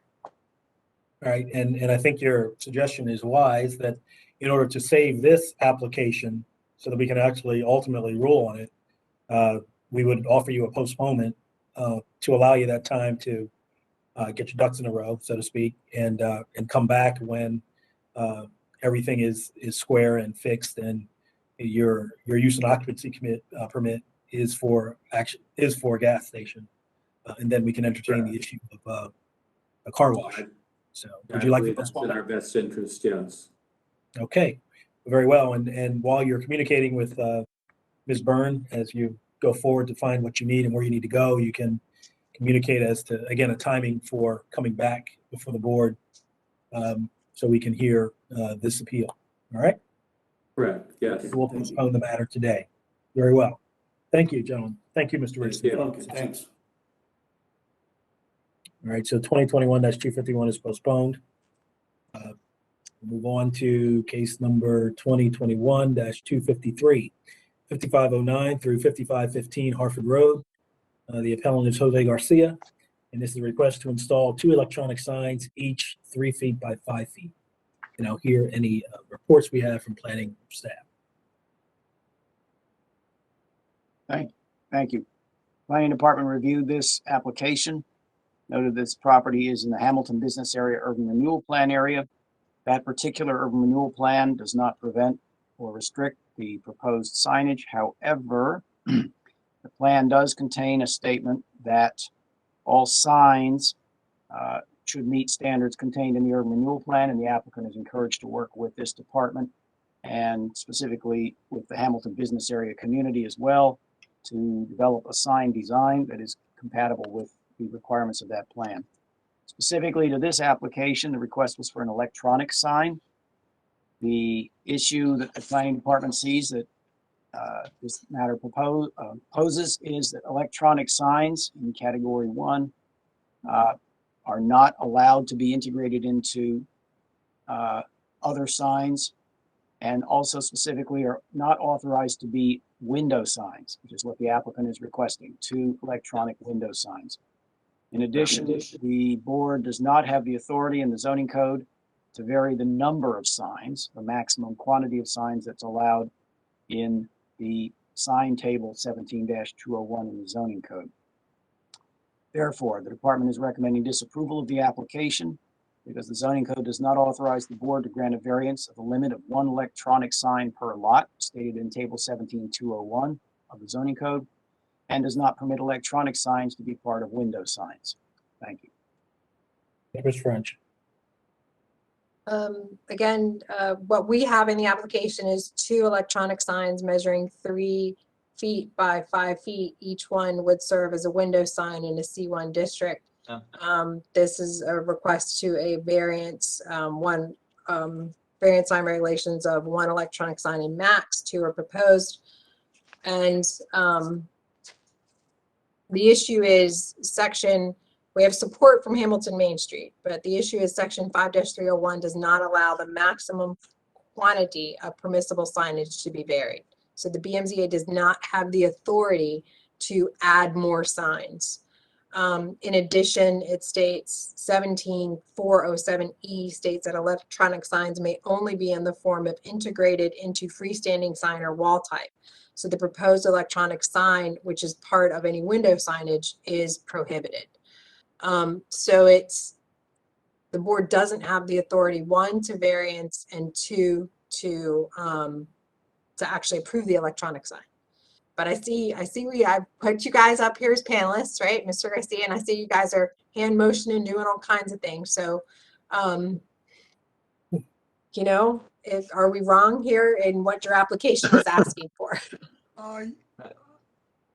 My name is Jose Garcia. I'm the owner of the Champion Pawn and Jewelry, and this is my friend Bennett, who is helping me out with the process. I've done this before.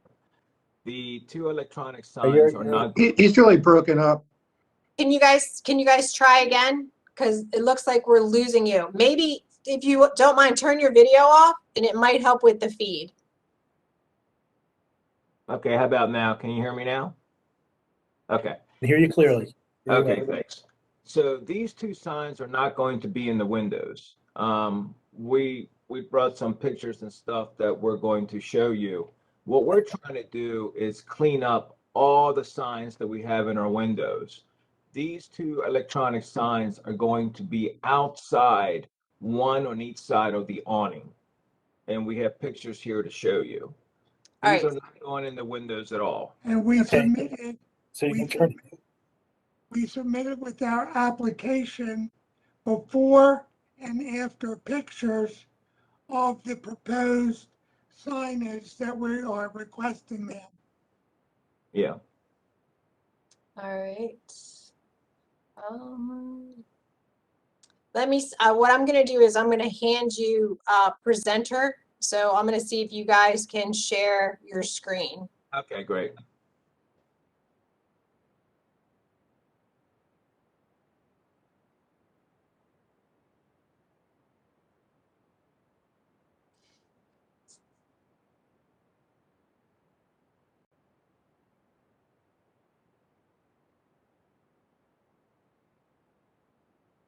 We're trying. We're trying to do this, ma'am. Come on, wait real quick. I see the cursor, so hopefully it will come up. Okay.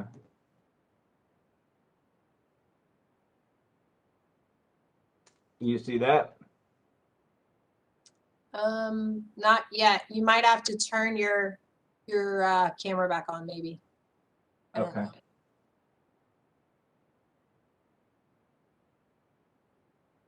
know. Try.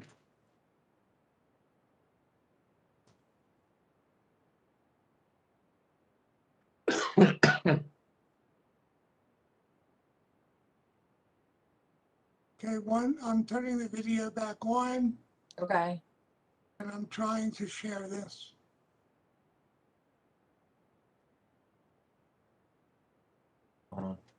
Is that possible to be seen? I'm not seeing it, but what I can do is I could probably share my screen and pull your original application up. Would that be? Well, we have a lot to show you. My wife says she knows how to do it. She's also on here. What's her name? I can make her a presenter. Laura Garcia. Okay. All right, so I just made Miss Garcia a panelist, and then what I'll do is, Mr. Garcia, I'll take the ball from you and hand it to her. Okay. All right, so Miss Garcia, you now have the ball. So you should be able to share screen.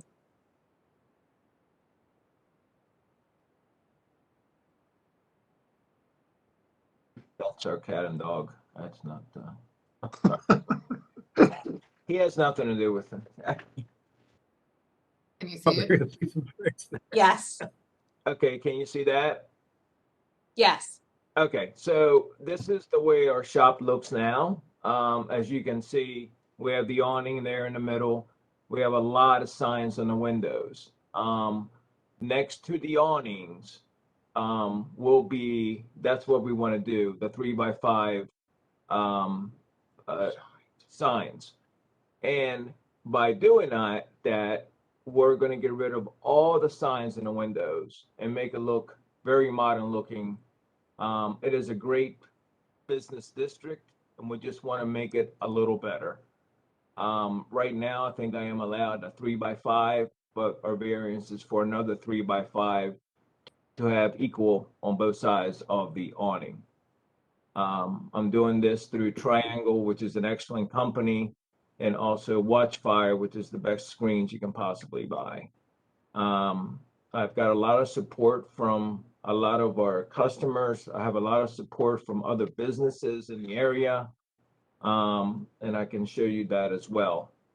If Laura can move on to, and I want to show you the after picture, what it's going to look like without the signs as well. If we can move on to that, Laura. Which one is that? It should be signage before and after. If you scroll down from the one you just had. There it is. Okay, you had it. The one before that. Okay. So basically, it's going to look something like that. It will look just like that. No signs in the windows.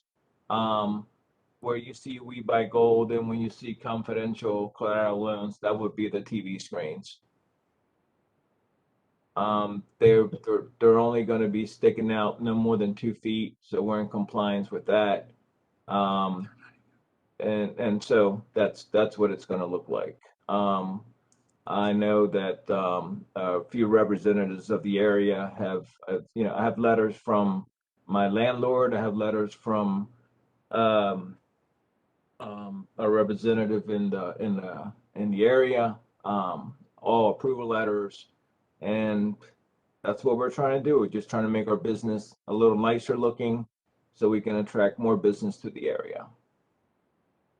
Understood. Let's, I think we can take up this issue because we're still dealing with it, what the authority of the board is. So we now know that you're not going to put signs in the window, and this is how it will be depicted ultimately. What we understand from planning is that the code will allow only one 3x5 electronic wall sign without a variant. So you have that as of right. But 2 signs can't be approved according to particular provisions of the zoning code, 5301B. Isn't it per unit? And this is 5509 through 5515. So wouldn't there be, isn't there more than one unit so they can have more than one sign? Actually, ma'am, I didn't mean to interrupt you. It's actually 5509 and 5511. So there are two. Yes, there are two. That's correct. Okay. I do take two spaces or All two right. So units. is that okay? I defer to Mr. French on that. It's not one lot. That's two. So it's per lot, not per unit, Mr. French? Per lot.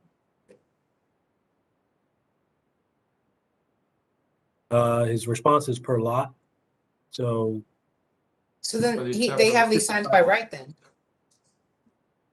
Well, no, the Well, no, question unit is is it different than one a lot. or is it divided into two lots? Right. I think that's I don't know the answer to that question. Let me see. Should be able to look it up.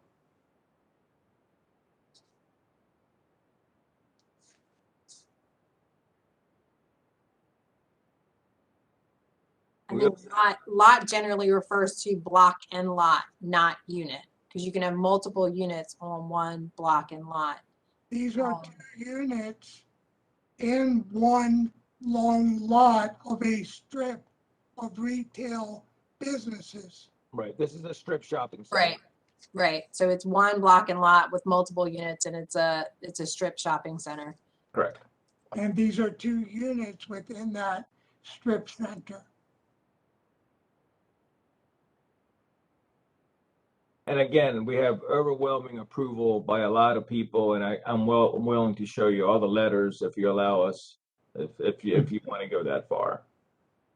Well, we can read that. We can see those, but we would need to know whether it makes a difference. How is this a strip shopping center? Because I guess that if you look at the that continues on. I guess There are other units on either side. the other one on the other side. So if you're looking at the picture to the left of me, it's a Chinese restaurant. I know it very well, but it doesn't look like a strip shopping center to me. That's not what I'd call it. It's strip. I mean, that's what It's on the street. So. We've always called it a strip. That doesn't mean it is. Okay. Mr. Garcia, do you own this building? No, I do not, sir. Okay.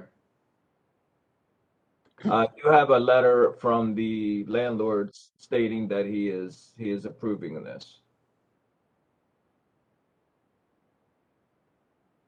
I don't have in front of me 5301D. So what 5301 says, it's the variance purpose. So the purpose of the variance procedure is to afford property owner relief from certain regulations of the zoning code when unnecessary hardship or practical difficulty exists.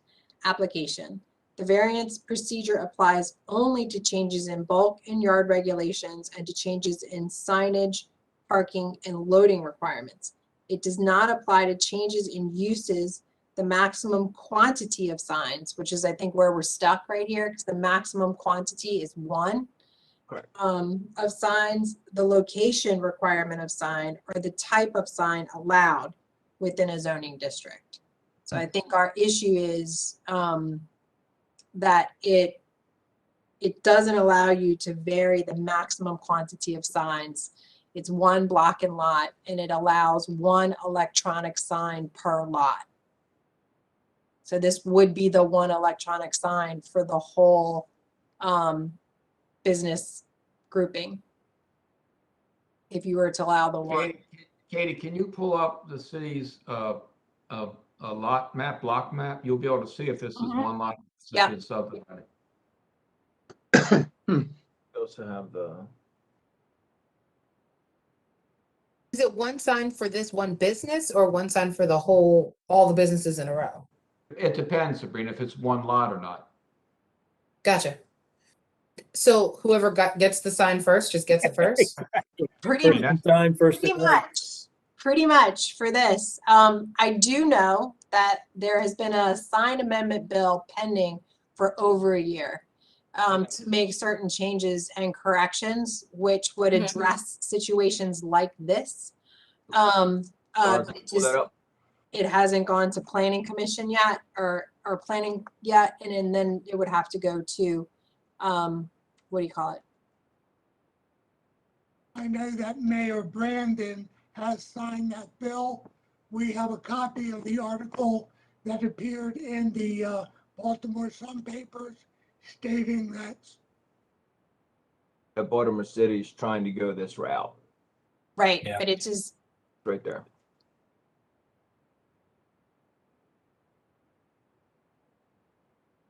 All we're just trying to do is bring more people into our community to spend more money. I And we mean, understand, and we applaud you for your efforts. and making our store just a lot nicer. yeah. So Yeah, no, I we mean, just need to know whether we can do that. We approve of everything you're trying to do, but formally, whether we have the authority to approve what you're asking for is really the And as you can see, linchpin here. this is the way Baltimore City's heading. So yeah, Well, it's not there yet. I understand, but we're trying our best here. I mean, I understand. we're trying just to get ahead of this pandemic and just try to get ahead and, you know, trying to do our best to stay afloat. And this would help us a lot. so it is definitely one block and lot and there are individual units on it. So I just pulled it up. While the Garcias are looking, I can't necessarily share screen. So if the board, all right, so if you don't mind, I'm going to take this back so I can share with the board.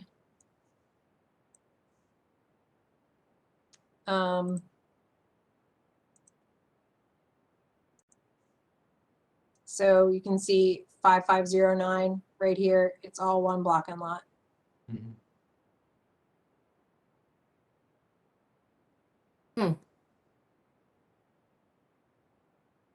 I think we lost Mr. French at some point. I don't think that's correct. I'm actually still here. Are I you? have been watching this. Welcome back. Confusion of how many stores there are on the strip there. I can kind of tell you where mine is if you want to pull that back up. Sure. Okay. So this is just a code map Okay. right here. And what's outlined in blue is 5509 Harford Road. This is 5501 Harford Road. No, the strip doesn't run like that. It 5501 is a beauty supply. 5503 is a karate studio. 5505 is a karate studio. 5509 to 11 is me, and then after that there is a Chinese restaurant, and then after that there's Domino's. There's 5 units total. So that's the back of it. So if you go in the front, there you go. Yeah. Oh, there we are. Yeah. So there's Domino's, Fast Walk, us, a karate studio who doesn't have anything on the front, and then a beauty supply at the end. Right, but it's all one. What I was showing you with the overlay is how it's plotted out. So it's all one block and lot with individual units inside. Mm-hmm. And that's our problem. Yeah. Whoops. All right, I'm going to jump out of this and we'll get back to this screen. Mr. French? Well, my comment, and it's just a comment, is that this is a situation where it might be helpful for the proposal to be redesigned, quite honestly. I don't know how much total front footage you've got to work with here. I don't know how movable that awning is, but clearly if you were looking for a single electronic sign, wall sign, with the same square footage as those 2 signs combined into one, then you would create a situation the board could consider, because they are allowed to give a variance of the sign area, but not of the number of signs. So I think it's really up to you to decide how you'd like to proceed here. If they're all, if it's all one lot, do any of the other businesses already have an electronic sign outside? And if so, That is doesn't that, look like it. is Well, that Domino's not doesn't part of count, that? does it? Huh? The Domino's sign doesn't count. No, Why that's not? not an electronic sign. No, there's no other electronic signs on the front wall. So perhaps a Okay. bigger sign in the middle over top the awning. I don't know if that works. Or you could have maybe split the sign in terms of the logo on the one that you have and the logo on the other. I don't know, just a suggestion. Are you saying that we could go, for example, 4 foot by 15 feet in one sign?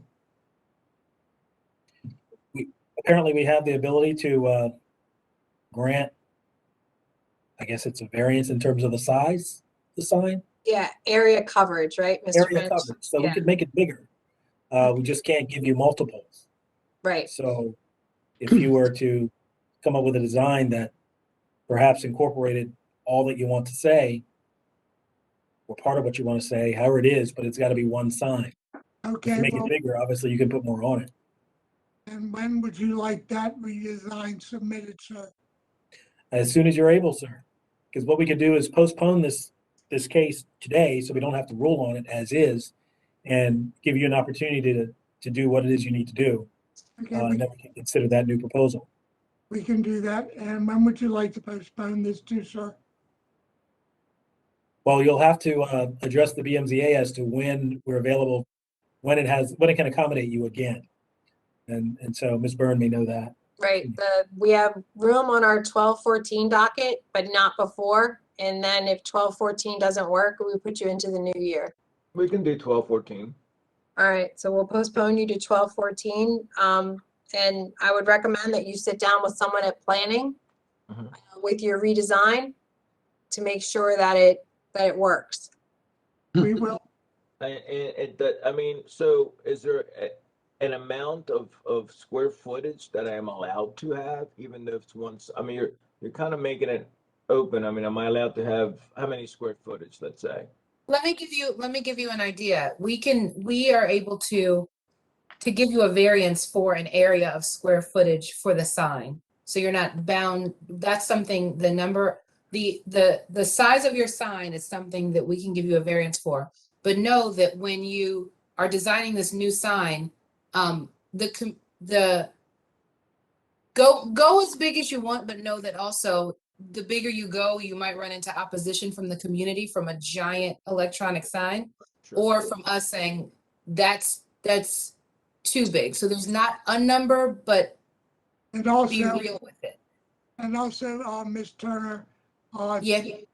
to inform you, size is going to be determined by the cost. And these particular signs are a fortune. I believe it. I believe it. I mean, if we would do anything, it would probably be, instead of 15 square feet, it would be like 30 square feet, and join them together. We're not trying to light up Hamilton all night long, Well, That's you do good what to you know. need to do and bring it on back, and we'll accommodate you then. And I think you'd be in a much better position, to get some relief from the board under that circumstance. So it's actually a helpful exercise. I'll see you on the 14th. I'd also Very well. encourage you to talk to Hamilton, Lauraville, Main Street and get their support for whatever redesign you come up with, because that's going to be very important. I did on this one as well. But yeah, yes. Excellent. Very well. Thank you, gentlemen. Thank you. See you back. Okay. Moving on, case number 2021-254, 1503 East 28th Street. The appellant is Kushal Gupta, and this is a request to use the premises or the property as 2 dwelling units. I'll hear any reports we have from planning and staff. Thank you. Planning Department has reviewed this application. This property is located in an R6 zoning district in which conversion of single-family dwellings to multifamily dwellings is not authorized by the zoning code. The department reviewed some of the records available to it. It appears that this was authorized for 2 dwelling units by the board back in 2010 as a conditional use conversion. However, the application, as far as we can see, was never, shall we say, perfected by the taking out of a use and occupancy permit within 1 or 2 years of the board's approval of that conditional use conversion. And the department believes that a conditional use is something that expires if it is not being undertaken by the person who receives approval for that conditional use within 1 to 2 years of time and without an extension of time having been granted by the board. There is also no evidence at the present time that this property is in fact lawfully being used as 2 dwelling units. And therefore it is the department's opinion that this property is not eligible for proposed residential conversion currently to 2 dwelling units. The property does not have sufficient lot area in addition for 2 dwelling units. And the department also notes that the Coldstream Homestead Montebello area master plan calls for increases in home ownership and rehabilitation of vacant homes, etc., and that this particular proposal is not consistent with that plan. The department therefore recommends disapproval of the application because it is not eligible for a residential conversion. In any case, the amount of lot area variance needed for approval is excessive in relation to the standards contained in the zoning code. The amount of variance would be 61%, which the department considers excessive. Furthermore, allowing use of this property as a multifamily dwelling does not contribute to efforts to strengthen the Coldstream Homestead Montebello community in a manner consistent with goals expressed in its community-supported master plan. Therefore, the department recommends disapproval. Thank you. Thank you, Mr. French. Okay, so again, mirroring what Mr. French said, the request is to use the premises as a multifamily dwelling consisting of 2 dwelling units in an R6 district. Minimum lot area variance is requested, 3,000 square feet is required, 1,168 square feet is proposed.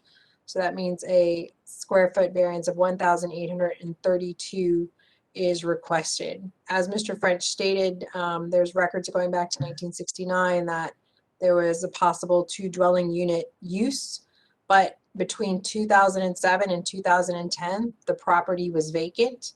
They requested a conversion from this board to allow 2 dwelling units, which was granted. However, no use and occupancy was issued, so that conditional use for 2 dwelling units appears to have expired. In addition, we have a letter from Councilwoman Odette Ramos that we received in opposition. I'm writing to request the Board of Municipal and Zoning Appeal deny the request to make 1503 East 28th Street a 2-unit building. This is a vacant building on a block that needs significant investment. The neighborhood is zoned R6 and therefore no conversions are allowed. It's important to keep this consistency. Looking at code map also indicates that this request has been tried before and was denied by the board in 2010. Therefore, we're asking this board deny the request. Please feel free to contact me should you have any questions. So I have Mr. Gupta, who I will make a panelist, who is the applicant. So, Mr. Gupta, you are unmuted. Hi, good afternoon, board members. Can you hear me? Barely. Could you speak up, sir? Hi, can you hear me any better now? Absolutely. Thank you. All right. I think Mr. Martin and Ms. Kathleen kind of summarized what I had to say. So basically, I'm the new owner of the property. I purchased this property a couple of months ago, and when I purchased it, I was under the impression it was 2 units because like I submitted my plans, and again, that's existing. So the 2 units that it's built are both 2 bedroom, 1 bathroom. It has 2 kitchens. It has 2 gas meter, 2 furnaces, 2 electric meters. So I had no reason not to believe that it is not a legal 2 unit because all BGE meters and like the 2 units were built. The whole house was built as if it is 2 units, 2 bedroom, 1 bathroom each. and all I did was after I bought it, all I did was paint it, and I got the vacant notice when I went to apply for the use and occupancy. That was the first time I got to learn about the zoning in compliance that the property is under. And then when I did my research, I found the same thing, that it was approved back in 2010. But because the seller of the property, or the previous owner of the property, who didn't uh, uh, uh, get the use and occupancy, the conditional approval is kind of waived away at this point.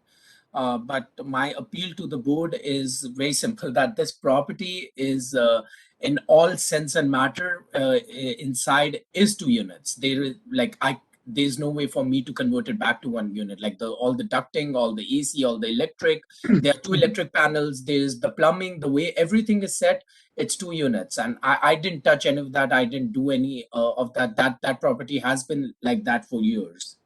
So Okay, so we That's hear my your only request. appeal, and we hear appeals like this probably more frequently than we should, because what it means is that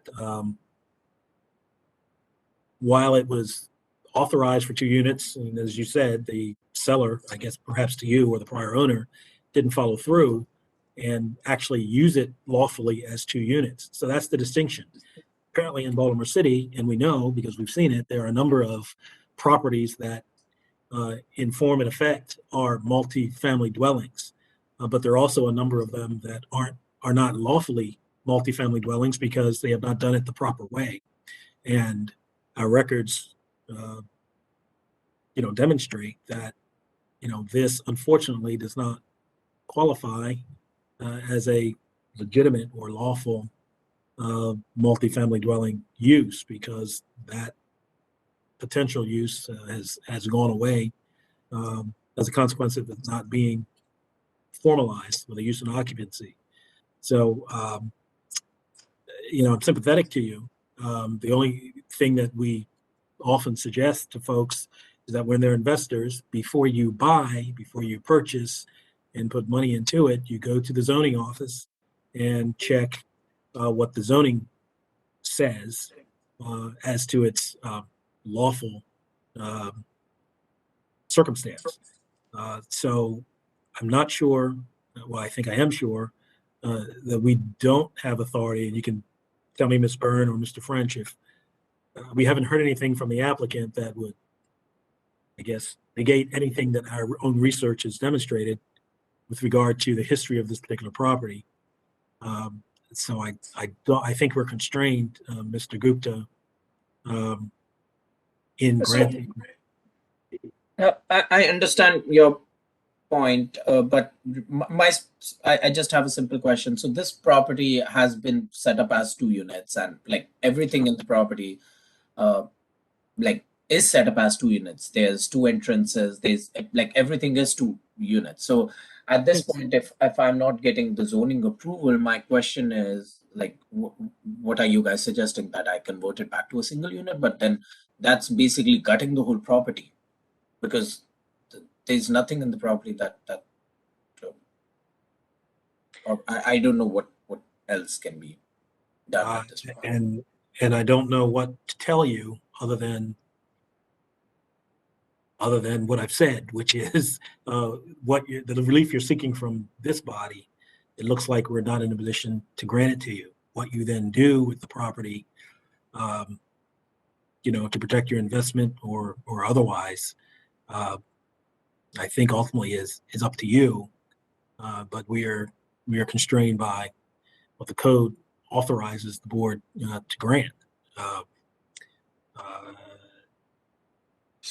And there's nothing as it being grandfathered in, because that's what the seller had explained. And again, they had shown me the documents from 2010 that there was an approval. So I was of the assumption till now that this would kind of be grandfathered in, because that's it received the approval once, and I'm requesting for the same approval. I'm not trying to add anything to that. I'm requesting the same thing that was said yes to back in 2010. Well, I guess what an approval actually means is you're approved for the use, but then you have to go forward with the use. If it doesn't hang out there in perpetuity, you have to take some action, as Mr. French indicated. Within 1 or 2 years, that approval goes away if it's not acted upon. And so, unfortunately, it's a nice selling point from the seller, to show you that. But unfortunately, he didn't show you that there was never a use and occupancy submitted, issued for a multifamily dwelling.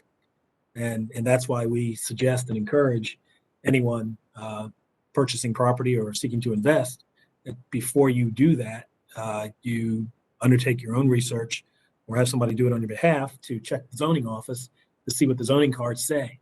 Because unfortunately, that probably would have told you, or would have, the formal history of the property, that it was an issue, a use and occupancy for a multifamily dwelling was not issued.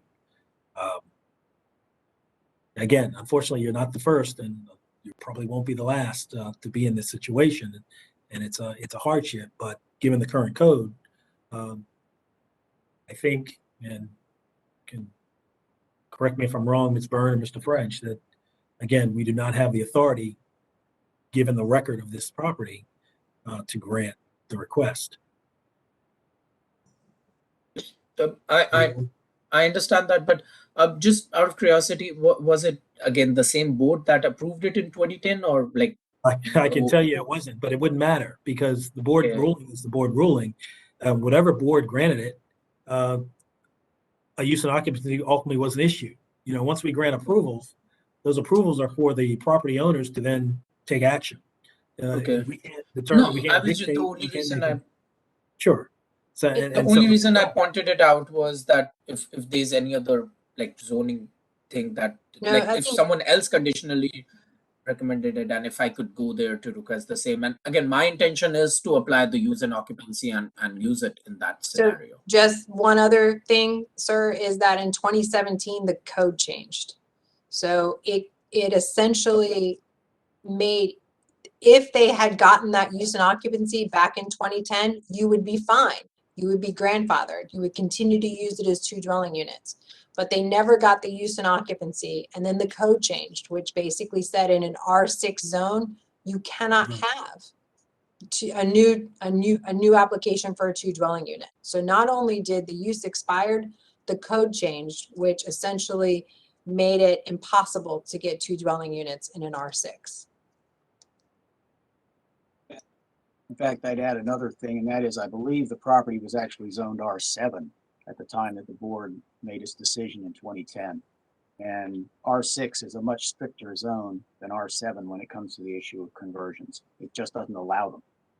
So the code changed and it was rezoned in 2017. When did you buy this property, sir? Just a couple of months ago. I can tell you the exact date. Sorry.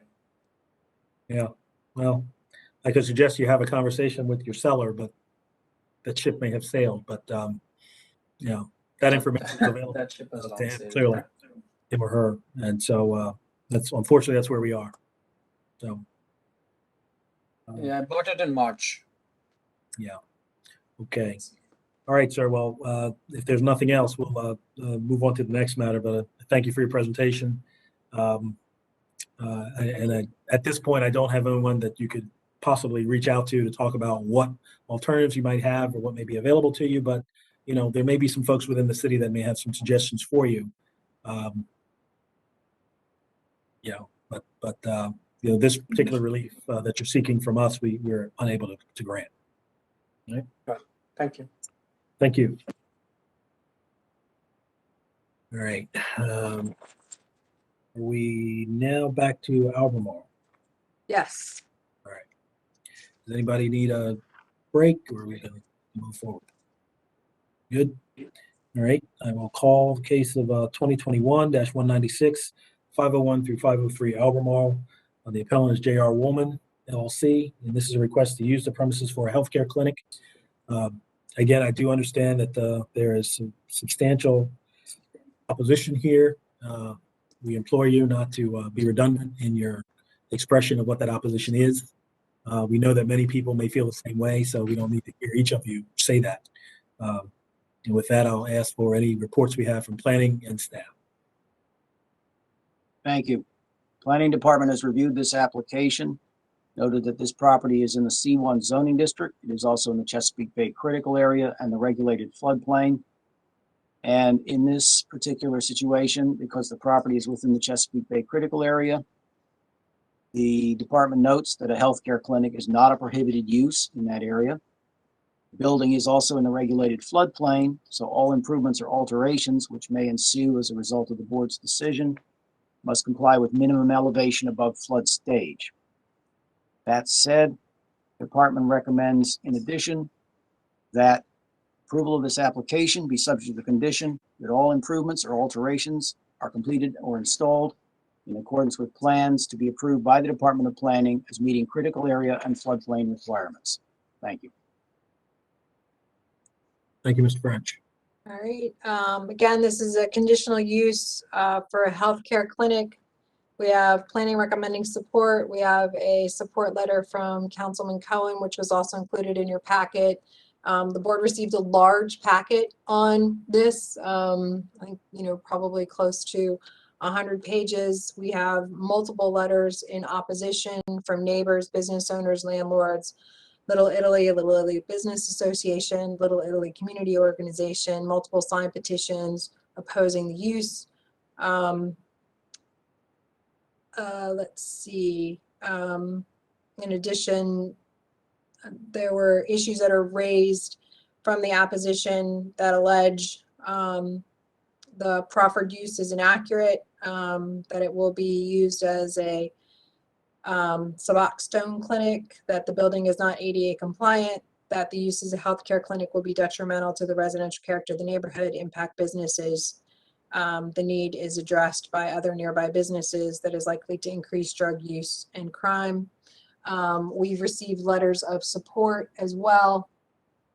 And the applicant is represented by the Community Association. We have a letter from Joseph Oliveri, who is the owner, and he submitted a letter of intent to clarify his earlier mailing to our office where he opposed a zoning change. He does not want the property to be rezoned, but he understands that that is not the request. He and the tenant have executed a lease agreement allowing for the second floor building of the medical offices, which fall under the healthcare clinic category uses in Baltimore City. And he recognized the tenants are applying for it as a conditional use approval, which is a prerequisite to obtaining use and occupancy. We have a letter of support from Frank Scarfield. And as I said, the one from Z Cohen, all of these were contained in your packet. So I will. The most recent letter from the owner, does he now agree with the appeal? He does. Appellant? He was, Okay. that's what I just read. He thought the application was for rezoning, didn't realize that the application was for conditional use healthcare clinic. And the copy of the lease as well allows for the use of a healthcare clinic. Okay. I will put Mr. Woolman up here as a panelist. Katie, did you say the neighborhood association supports it? No, neighborhood association is opposed. Councilman Cohen has offered a letter in support. Right, so Mr. Woolman, you are unmuted. Good afternoon, Mr. Chairman, members of the board, Ms. Byrne. Can everybody hear me okay? And good afternoon, Mr. Woolman. So as Ms. Byrne stated, there's a fair amount of opposition testimony in this matter. I'll try to be as brief as possible in our case in chief. What I would like to do is refer to a memorandum of law that I submitted to the board as part of the record. I'd like to state some facts from that memorandum. I'll try to be as succinct as I can. I'd like to close our case in chief with a video that we had previously sent to the board, which I think is very helpful regarding this proposed use. This video was also sent to stakeholders in the community and was presented in person at a multi-hour community meeting several weeks ago. As the board may be aware, we've postponed this case twice in an attempt to work with the community. And although a vote was taken, I believe it was around a 20-to-1 vote to embark upon an MOU. An MOU, unfortunately, was not executed. I will state for the record that despite some of the frustrating experiences my clients have had for many, many months since we first filed this matter, we are still willing to offer to place conditions that we negotiated with the community, even though they have not signed off on said memorandum. So with that, if it's acceptable to the board, and I want to be clear for the record that the board will accept my proffer as far as some of the background facts. My clients are both available. If the board has any questions, both Mr. Felix Dawson and Mr. Dan Reck are available to answer any questions you may have, but I will proffer and to try to make it as quick as possible. I'm going to read right from our memorandum regarding the actual background to our application. The appellants, my clients, are tenants at the property, and the property is known as 501 to 503 Albemarle. We did file an amended application. There was some confusion, which was our fault, that the community expressed concern about, and that was that we were seeking to use the entire building for the clinic. That's not the case. This is a small, very small, I would state, second floor office. My clients have operated administrative offices out of that office for a little over 10 years. The office is 1,050 square feet in total, and we did file a floor plan with our application. The property is zoned C1, as Mr. French alluded to. As I stated, it's very small. It's 1,050 square feet. The office is not being expanded. There's no exterior improvements, no construction, so nothing to worry about as far as floodplain and Chesapeake Bay critical area. Parking for the office is available directly across the street in a public lot, although I'll note, as the board is aware, in a C1 district, we are not required to provide any parking. The proposed use is for Mac Clinics, who is my client. Mac Clinics is the tenant at the building. Just quickly, Mac Clinics is a very reputable, well-known organization that operates similar clinics throughout the region. They have multiple locations. You'll see a video from one of those locations, which again, I think is very telling regarding the nature of this use and really describes what we are, and more importantly, and this I think needs to be stressed throughout, more importantly, what we are not. And we are not a methadone clinic. We'll get into that, perhaps in our rebuttal to any opposition testimony. But again, the proposal is for Mac Clinics to operate what's called an office-based opioid treatment clinic, and the acronym for that is OBOT. OBOT refers to outpatient treatment services provided in settings other than a licensed opioid treatment program, and that acronym is OTP. An OBOT is provided by Data 2000 waivered clinicians for patients with opioid use disorder. For patients, an OBOT visit is a chronic disease visit includes a meeting with a clinician, a prescription, and other medical and psychosocial interventions and support with markers of recovery to achieve and sustain remission. Mac Clinics does require patient toxicology tests at each appointment to assess adherence to treatment. Mac Clinics also offers additional addiction treatment service at other locations, including intensive outpatient counseling, but it's important to note that Mac Clinics will not offer the additional services at the Albemarle location. More importantly, appellants are not and will not propose an OTP, a residential center, a detoxification facility, any group counseling in a group counseling center, or any other use that doesn't resemble the current form captured under this term OBOT. The OBOT model, which treats OUD in a primary care setting, will generally have a lower community impact than an OTP, residential, detox, or group counseling center because it resembles a common physician's office setting. Each treatment method has distinctive impact characteristics, but first and foremost, the operator's capabilities are going to determine the community impact. And again, Mac Clinics has a strong track record as a responsible operator. They have operated practices for 5 years with over 60,000 patient visits with a glaring absence of any adverse community consequences. And one of the support letters you receive is from the landlord at one of the other locations regarding the lack of impact. Despite all of our efforts, which I alluded to, which include many months to speaking and meeting with members of the community and the postponing of the hearing multiple times, my clients have been unable to garner comprehensive community support as there have been many emails submitted to the board that you've already heard about, and I'm assuming we're going to hear from a lot of members of the community that are opposed to this request. The opposition generally arises out of concern for the element, quote unquote, the proposed use will bring to the community.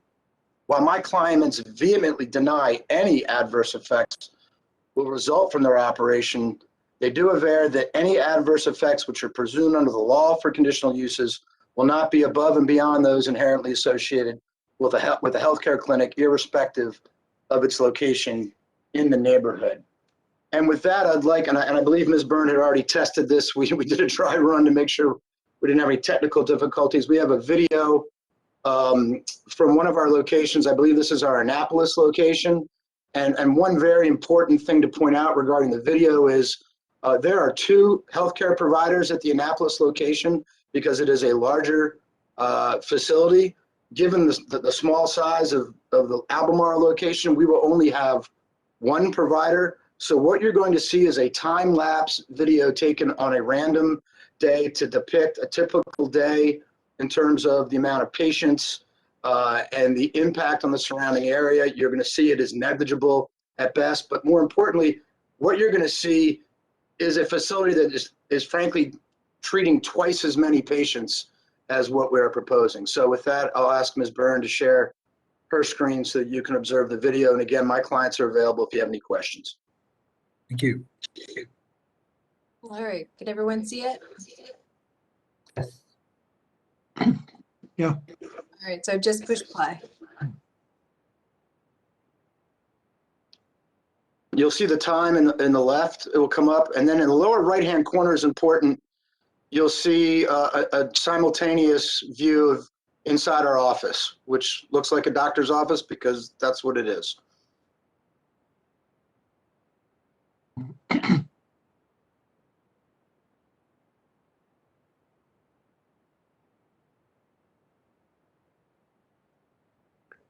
And where is this facility? This is our Annapolis location. We have locations in Dundalk, Towson. I can ask my client, I can't recite all the locations, but there are several around the region. This is our first location in Baltimore City that we're proposing. Thank you.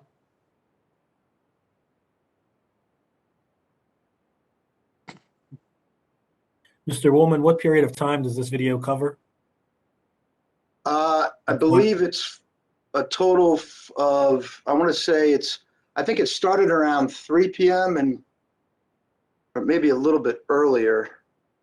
We'd have to go back to the beginning to see the timestamp. The timestamp. It started at 4 p.m. It started at 4 p.m. Mm-hmm.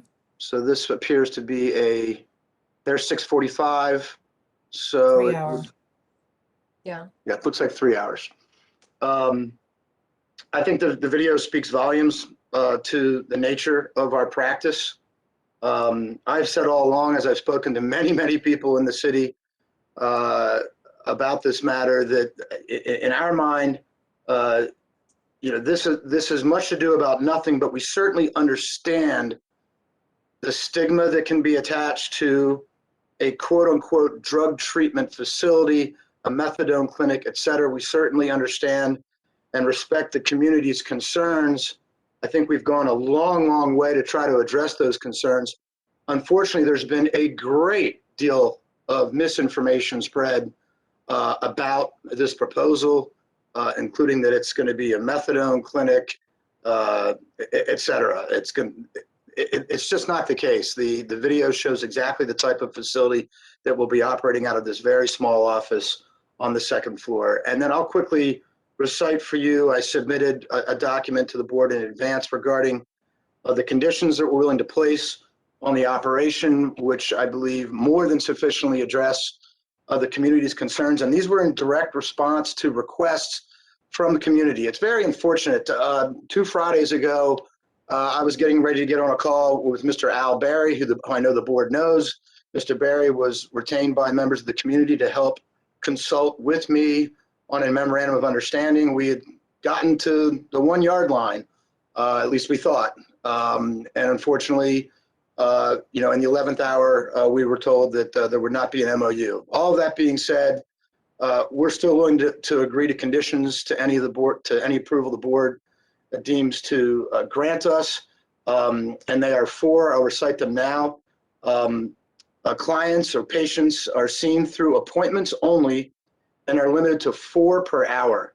Again, the video showed how limited the traffic is in and out of these facilities. Hours of operation will be from 9 a.m. to 2 p.m. on Saturday and 9 a.m. to 4 p.m. Monday through Friday, with the ability to remain open until 6 p.m. 1 day per week from Monday through Thursday. This is a significant limit on our hours.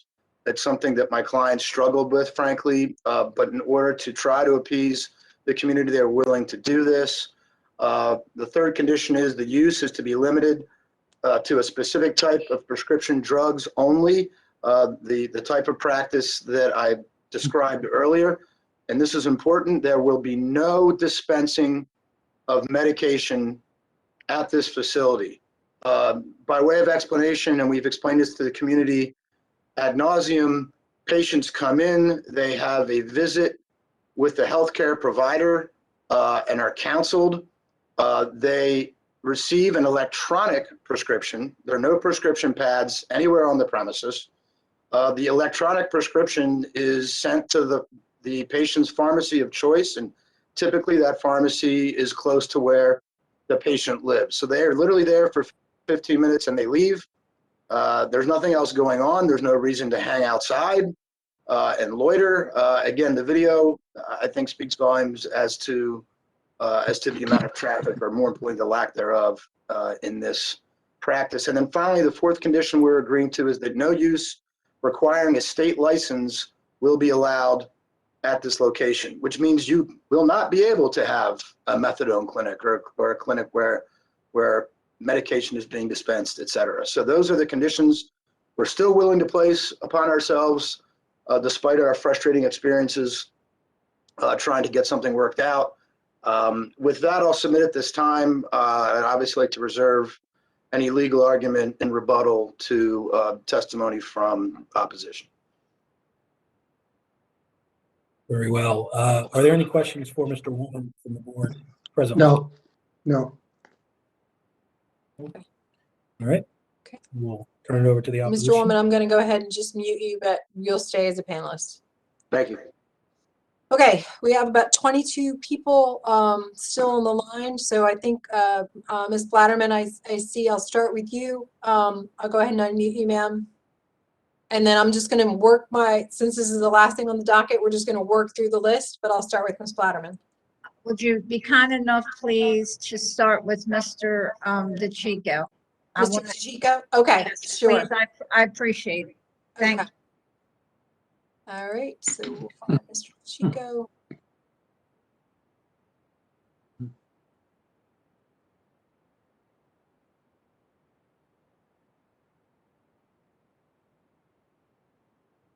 All right, Mr. DeChico.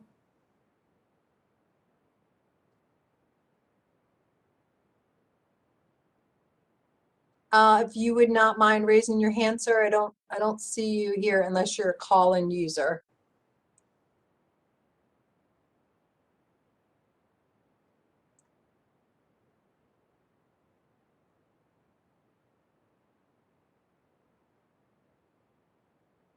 All right, I'm going to start with the call-in users because I don't see Mr. DeChico listed. So Mr. DeChico, if you could speak up.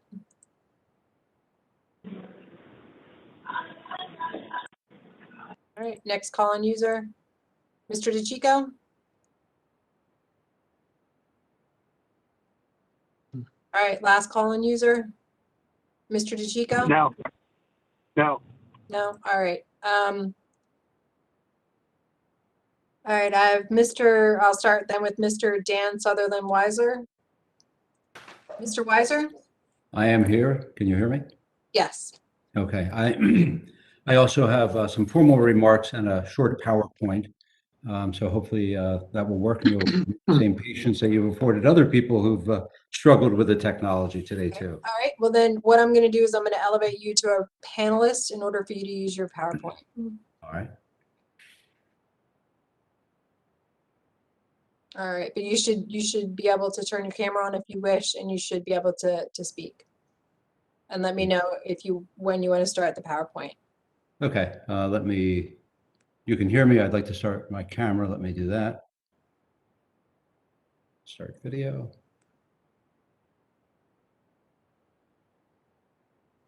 There we go. Video should be on. I'm not quite sure where to start how to do the share on. Okay, so what I'll do right now is I'm going to do something called pass you the ball. So I'm going to make you the presenter. So you should see that, and then it should allow you to share your screen. I see the share. Good. Thank you. I'll get to the PowerPoint momentarily. Good afternoon, and thank you for the opportunity to speak before the board. I'm Dan Sutherland Weiser. I'm the Vice President of the Little Italy Neighborhood Association, LINA. We're a 501c3 nonprofit. We represent residents, home and business owners, and we stand alongside our neighbors in opposition to this conditional use.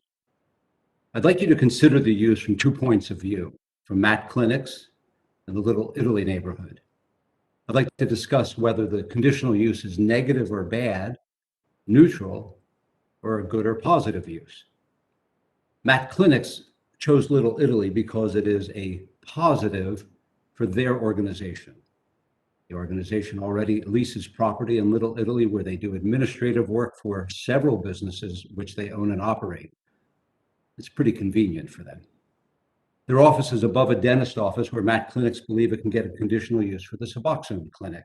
They'll move their administrative offices to a larger office in Dundalk. Again, it's simply pretty convenient for them.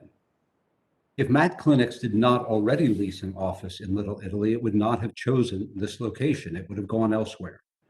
Little Italy location is smaller, as we just heard, than their other operations. But from their business point of view, it is so convenient, they had to ask themselves the question, why not? Why not make money here instead of just have administrative offices? This proposed conditional use is simply driven by the convenience of the clinic's operator. Now let's consider this from the point of view of Little Italy residents, home and business owners. You know Little Italy. We're a small, tight-knit community, a traditional jewel for Baltimore, visited by city and regional residents and by tourists from all over the world. We're surviving and slowly coming back from the devastating effects of the pandemic that shut down some of our very well-known restaurants. Still, we persevere. The Pandola Center holds classes accessible to all people. Our bocce courts offer outdoor exercise and entertainment.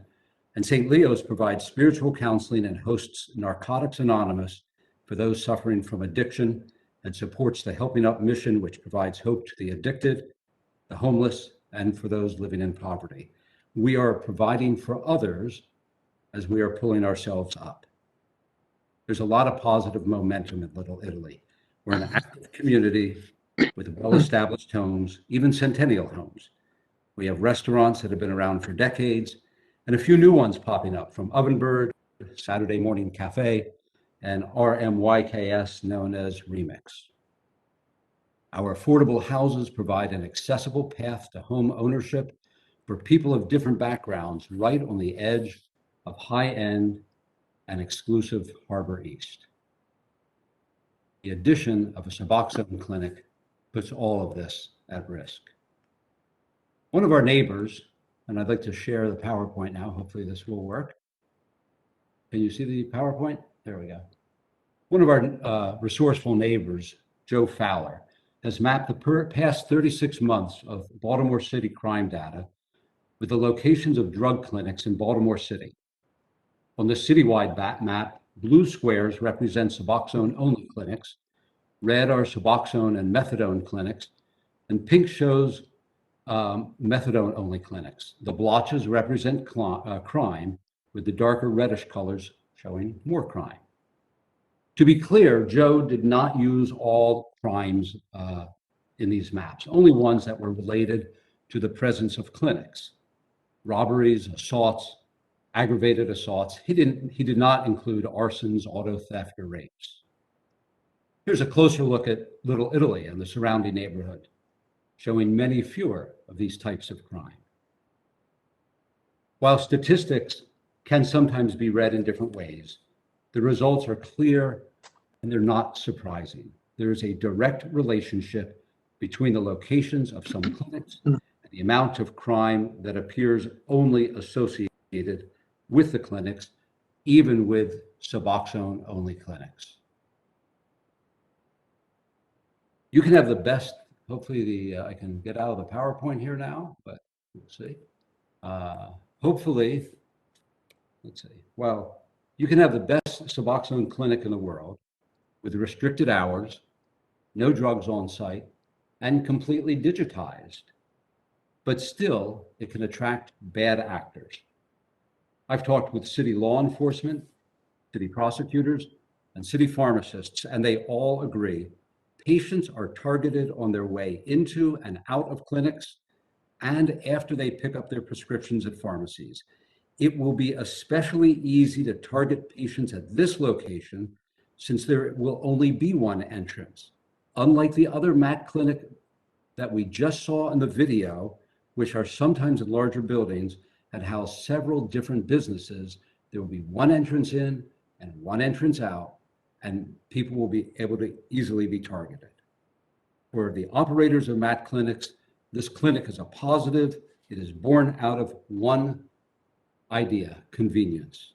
But given the many opportunities that we just heard Mr. Woolman talk about, many opportunities to show how the clinic could be a positive or even a neutral for the community, this team has failed to show us any positives or make it even a neutral. Mr. Dawson and his team say they like and value Little Italy, and yet they themselves will abandon the community and move their administrative personnel away if the clinic opens. Mr. Woolman mentioned that he spoke with us ad nauseum. It's an interesting choice of words because vomiting and nausea is so often associated with those people who will be coming in and out of this clinic, as has been discussed at some of our meetings. Mr. Dawson, even at this late hour, I respectfully ask you to withdraw your application for this clinic and stand with the neighborhood that you say you respect. Thank you, board, for your time.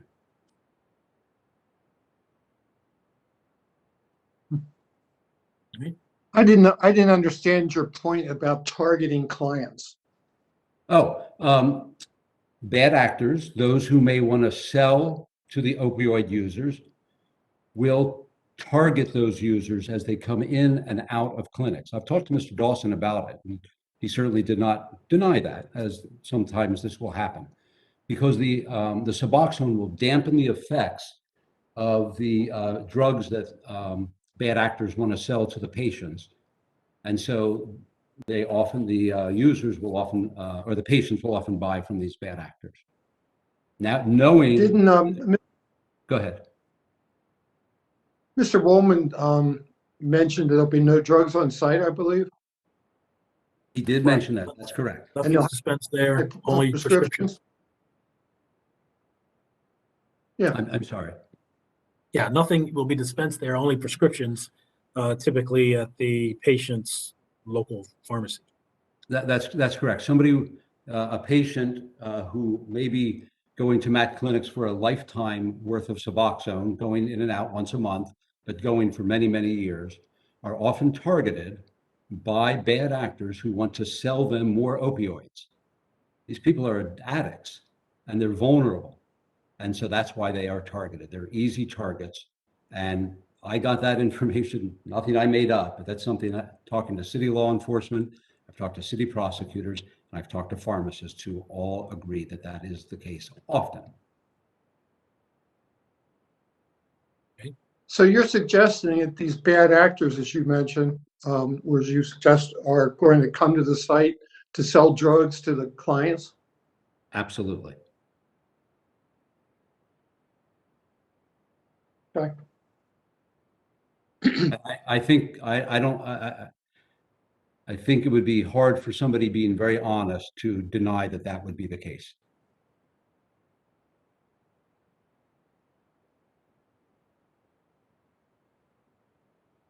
Okay, if there's no other questions, I'll go ahead and mute you, sir, and push you back as an attendee, and we'll move on. Thank you. Next is Paul Oliver. Mr. Oliver?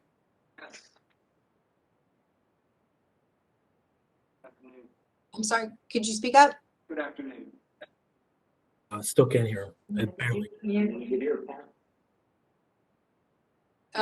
Can you, we're still having a hard time hearing you, sir. Good afternoon. I can't hear it.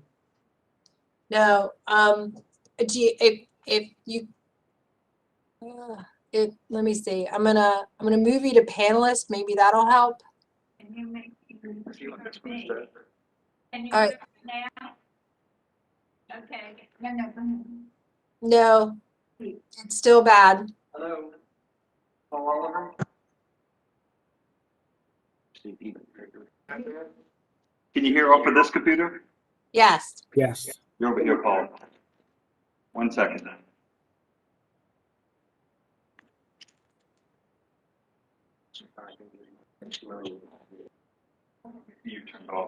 Hello, good afternoon. I'm Paul Oliver. How are you, sir? Well, thank you. Thank you for your time. I'm also the adjoining property owner, 505 Albemarle Street, and I own and operate the Lessos literally for the last 33 years. I don't want to waste a lot of people's time. I know it's been a long day. I submitted some paperwork. I just want to make sure it's on the record and part of my testimony. I just certainly don't want to go through 49 pages. That's acceptable. Appreciate that. Yes, sir. Can you confirm the receipt of Mr. Oliver's submissions? Yes, it was a long document. I think it was also it's in the board's packet, about 44 pages, 30 to 40 pages of it. Okay. Okay. Also, there's a few people here at the restaurant. We have one computer. Michael DeChico, he said he registered, he would like to speak. And Miss Giovanna Blatterman, Charlie Russell, Michael Starr, and Sue George. Okay, very well. We're good. And if you guys wouldn't mind, when you start, if you could state your name and spell it, please, for the court reporter, as each one of you take turns. Yes.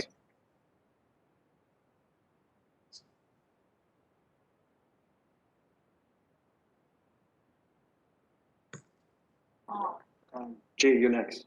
No, you're not. Okay. I'm finished. Michael DeChico. Go ahead, sir. Michael DeChico, D-I, capital C-I-C-C-O.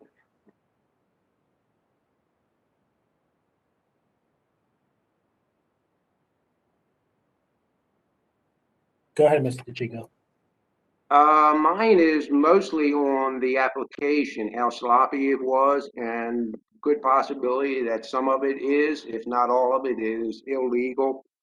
We all agree that Joseph and Cheryl Oliveri are the owners of the property.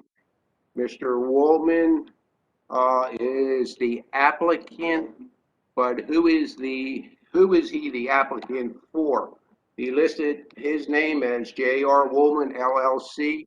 That LLC has been forfeited. It's been forfeited for almost 10 years, if not 10 years or more. When he signed the application on the bottom, he signed it as Joseph R. Woolman III. So who are you guys listening to, talking to? A non-entity or Mr. Woolman? Also,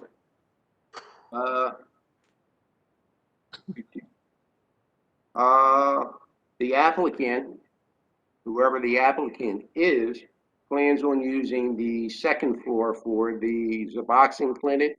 The first floor is already used as a dental facility and it's been zoned that way with the use and occupancy permit.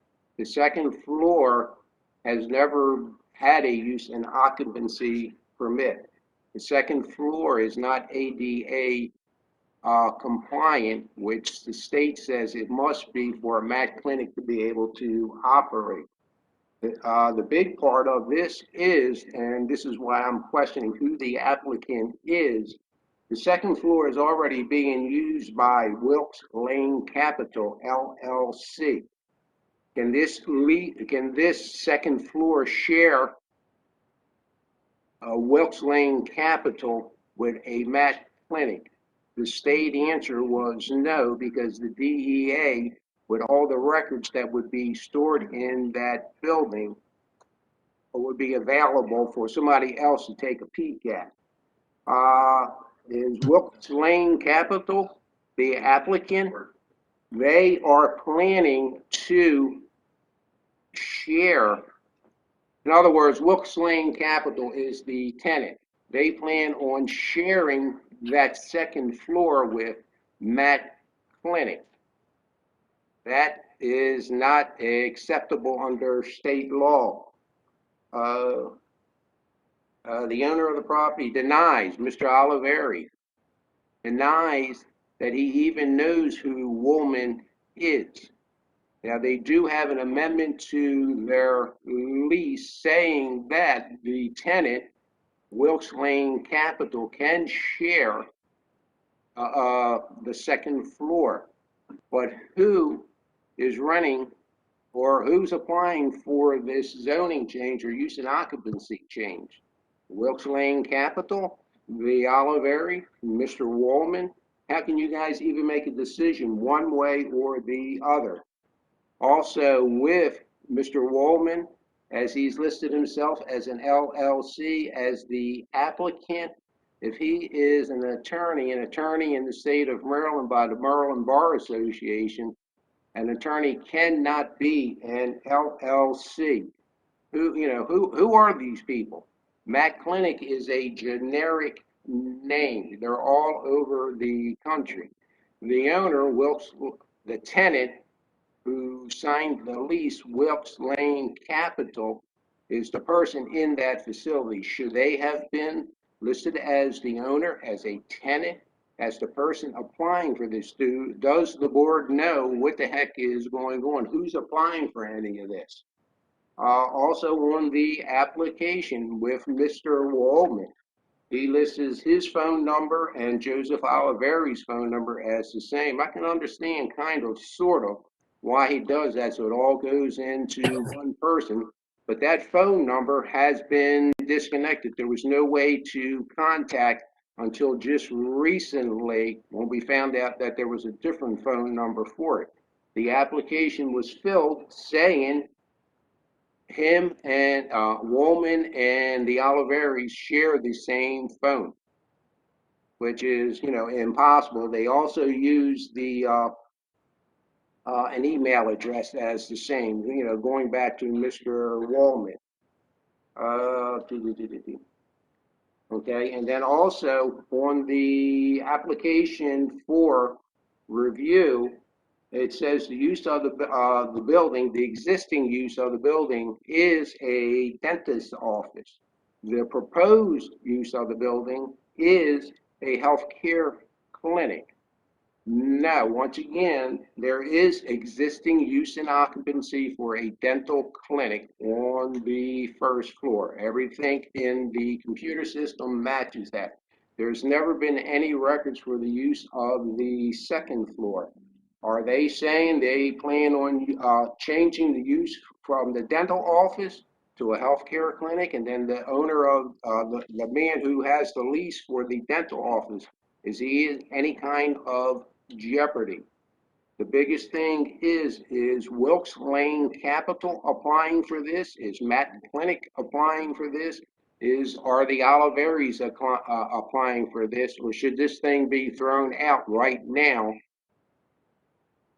And that's pretty much my testimony, other than I did contact the state of Maryland, Mr. Franklin Dyson. He is Director of Quality Assurance, State Opioid Treatment Authority, Behavioral Health Administration. He's telling me a MAC clinic is considered a healthcare facility. So I'm hurting myself in saying that, but they must be handicapped accessible. There is no handicap accessibility to that second floor. When you go into 503 Albemarle Street, there's 15 steps that you have to go up. There's a landing, and then there's another 10, 12, 15 steps to go into the second floor. The building is not handicapped accessible. So I guess my biggest complaint is who is following all this? Matt Clinics, and he's going to share it.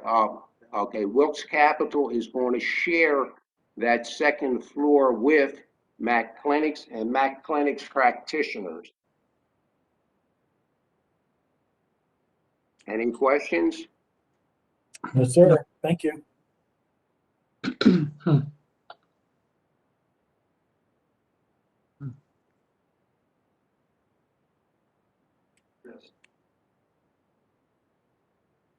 Hi, good afternoon.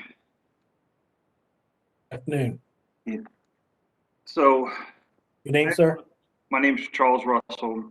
I own the property right next door to this clinic. Okay, could you spell your last name, sir? Russell. Thank you. When we first found out about this, I ran across Mr. Felix, and I'm assuming he's the owner, not positive, but he was at the facility. And we sat there and talked. At no point was there any misunderstanding on this being a methadone clinic. We never thought it was a methadone clinic. We knew exactly what it was. Every meeting I've been to, everybody there knew what it was. Everybody knows it's a Suboxone clinic. There was no confusion at any point. And at both the meetings we went to, maybe 100 people plus in each one, I don't think anybody stood up for these guys. Not one family was for it. So we bought the property next door. We're in the middle of a remodel. We moved in this area because it was safe. I have my life savings put into this. I travel for a living. My bedroom's right next to this building will be right next to his office. He told me when I first met him, oh, it's not about the money. We're here to help people. We're only going to see 1 to 2 people per hour. These are things that he said, and even at the meetings, he didn't deny it. He said, well, we're going to start off at, saying 4. So, in case we can go through to get an agreement, maybe we can get it down. But for me to live right next door to it, we're going to end up having to sell. There's no other way around it because the place is so small. I mean, you'd have to ride by it to see it. It's so small. There's no way that they're going to be able to run a clinic like this with one entrance, everybody coming into this one entrance. And I didn't even think about people coming down and selling drugs and stuff like that. I've just seen the clinics before where there's a line outside, there's a line getting in. There's a clinic 1 mile away from here, 1 mile. They're only open a couple hours a day, 4 days a week. This guy's proposing 6 days a week. 9 a.m. to 5 p.m. Weekends to on Saturdays also. Obviously, it's about money. I asked him about he said we have to do a urine test on each person. So we asked him about that. We said, well, what if the urine comes back dirty for opium? He said, no, it doesn't matter. If it comes back dirty, they're still a client. This is something just to help them. They're on it forever.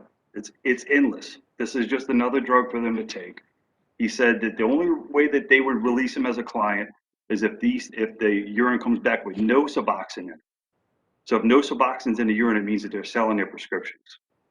So they don't release them as a client if it comes back that they're on a bunch of different opiates. It's so you're going to have people come in here picking up these prescriptions 100%, and he even admitted that they're going to be high. eye coming into one little door. Looks like a house. No fire escape. There's no elevator. There's no security. Right where we walk out our door, where we walk our dogs, where we try to park, it's right there. It's just one door. It's not like that big office complex that they showed you guys. It's a neighborhood. They're putting this in a neighborhood. And obviously they don't have any of these by their homes. It's only, putting it next day. He goes, oh, don't worry about it. We love Little Italy. We love Little Italy, but they're looking at this as an office space where they can make money. That's all I have. Thank you, Mr. Russell. Thank you, guys.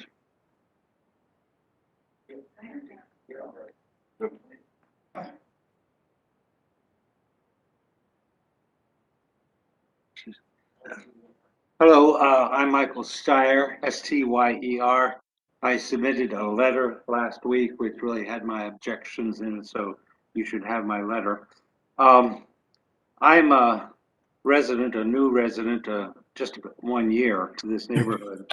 I live at the Avalon Bay Apartments, which is right around the corner. Actually, the back of the building is adjacent or across the street from this place. I moved to this area from the county. I've been a resident of Baltimore, mostly Baltimore County, for well over 50 years. I sold my house. I moved to the neighborhood because it was a wonderful neighborhood with restaurants and this well-established Little Italy neighborhood, a place where one could easily walk around at night and during the day, and just a lovely place. My building is almost fully occupied. There are many children who live in my building, young families with children, mostly up to preschool age, and they take their children walking in this neighborhood. And also many of the young people, they like to bicycle and skateboard in the neighborhood. So it's just been a very welcoming neighborhood to new people who live in this big apartment building next door. And my concern is, one of my concerns is that we're talking about scheduling people basically on 15-minute intervals in a space that only can take one person at a time. So we know that people will arrive early, people will start lining up and wandering around the neighborhood to see what's going on. The back of my building has the parking garage is less than 100 yards, almost directly across from this building. And cars are going in and out all the time, and it would be very easy when a car is coming in or going out to just sort of slip up into that garage if one wanted to do that. I'm not saying that anyone will, but we never know. This creates an atmosphere that I didn't move into or want to live in. I think it will be a detriment to other people moving into the neighborhood. And so anyhow, much of this is in my letter. One other thing is that I know that they have said that they were going to do the prescriptions to a pharmacy near where the person lives. Well, that may happen initially, but I think people will become very aware that it's a pharmacy 1 block away, a CVS store, which I go to, a wonderful pharmacy. It's open many hours, and it would be very easy for the people to go there, and they will discover that, I think. And this is a pharmacy that's very busy. Usually when you go to pick up a prescription, you have to wait about 15 minutes in line. You're in line among open counters with all kinds of things that can easily be slipped into pockets. So I think that would maybe create a temptation for people who are addicted.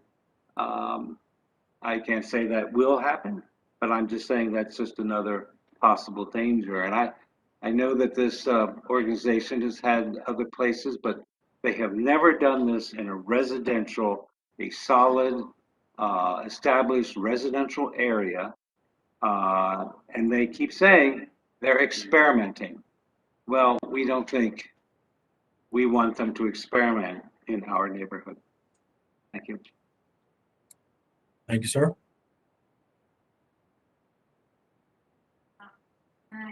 Come over. Here we go.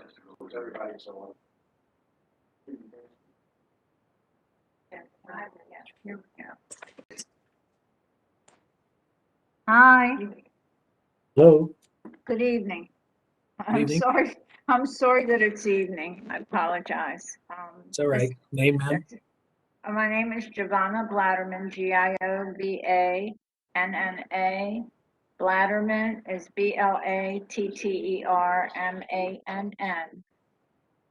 And again, I apologize because I know it's been a long day for you, as it is for us. It's been a long couple of months. Before I go into some of the aspects of my testimony, I want to say that I'm friends with these guys. At least I was. I don't know if they would consider me friendly any longer. And I would say it was difficult for me to be honest about it because of my friendship with them. So I apologize. I hate this. After 60, you get very emotional. Anyway, I am the president of the Little Italy Community Organization.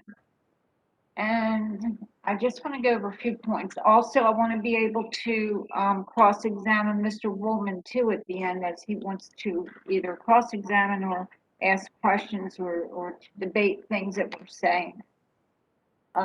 In reference to Mr. Weiser, who is the vice president of the other organization, and we've been working pretty well together the past couple of months. I want to just note for the board that to support Mr. Weiser on the notion that drug dealers target these clinics, whether they are just script clinics or distribution clinics. Let me just say to you, has already been authenticated, and we're already on notice by the Southeast Police Department that we have an open air drug market in our community, and it's on or about Albemarle Street and South Street. So we do have a haven for drug dealers at this time that we have been trying to fight off. This is going to make it a little more difficult. I will go to the quote unquote MOU that we bantered back and forth in a second. I want to address the letter from Mr. Frank Scarfield. That would be Mr. Scarfield Jr. I want you to know that Mr. Scarfield Sr. has written a letter, and I think it's Miss Burns has a copy of that. He is the actual owner of all the businesses, all the buildings, and the buildings next to this proposed clinic. Mr. Frank Scarfield is the actual owner, and he opposes it immensely because some of his tenants next door to the clinic, immediately attached to the clinic on one side, he's got 6 homes there. They have already told him if this goes through that they are not going to renew their leases and they will leave. We have a letter that we unfortunately couldn't get on file where we have another tenant that left across the street from this site because of that situation also. They did not want to have their child this close to a clinic. So I wanted to kind of describe to you about Mr. Frank Scarfield. The only letter that they received was a letter from the son who has absolutely no ownership of any of these properties. I will go back to what I remember of the MOU saying in a few minutes. Okay. Let me just read some of the items that I had jotted down for myself. And that would be that a conditional use. This is a C1 and we are a C1. And C1 is one of the highest commercial community zones in the city. There's a reason that this particular, one of the highest commercial community zones, there's a reason why this particular use is conditional and not permitted. And the reason is the gravity of the use. This is usually why there is a conditional use attached to a zone, because of the gravity of the use, and it needs someone else to look at it with double, two eyes to say, is this good, is this bad? That means that this need does not fit within the existing permit laws, because if it did, they would have been able to get a permit over the counter. That means that it has to be brought before your honorable board to make that decision. You have the authority to allow some variances as long as the property is suitable. I've been studying my zoning book lately, so that's what it says. As long as the property is suitable, that is ADA compliant. It is not, and I know this is not under your purview. This is under the fire department's purview, but this is something that you need to also look at too. And that the change is helpful to the community, beneficial to the community. That is one of the reasons why conditional uses are put into play. Benefit to the community. This property is not suitable. There's no off-street parking. We've already agreed that supposedly we don't need it, but every other structure that these clinics are popping up in, they are in a parking lot, they are in a strip mall, they are not, they're in high-rise buildings, doctor's offices, always surrounded with much parking. As you saw, the one from Annapolis, parking around it. It was a building. You didn't see homes attached to it. You didn't see single-family homes attached to it. You didn't see a whole row of homes attached to it across the street and completely around it. Okay, the applicant, the appellant, has the burden to prove and to show that there are other properties in the immediate areas used for in the same variant way. To say, well, so-and-so has this, and we just want that also. This will be the first of its kind, so to speak, in their community. They need to show us, once again, they need to show the benefits that we're going to gain from their being there. We, our community, are going to gain. It's not sufficient to say that they're not going to hurt the community. It must show that it helps the community.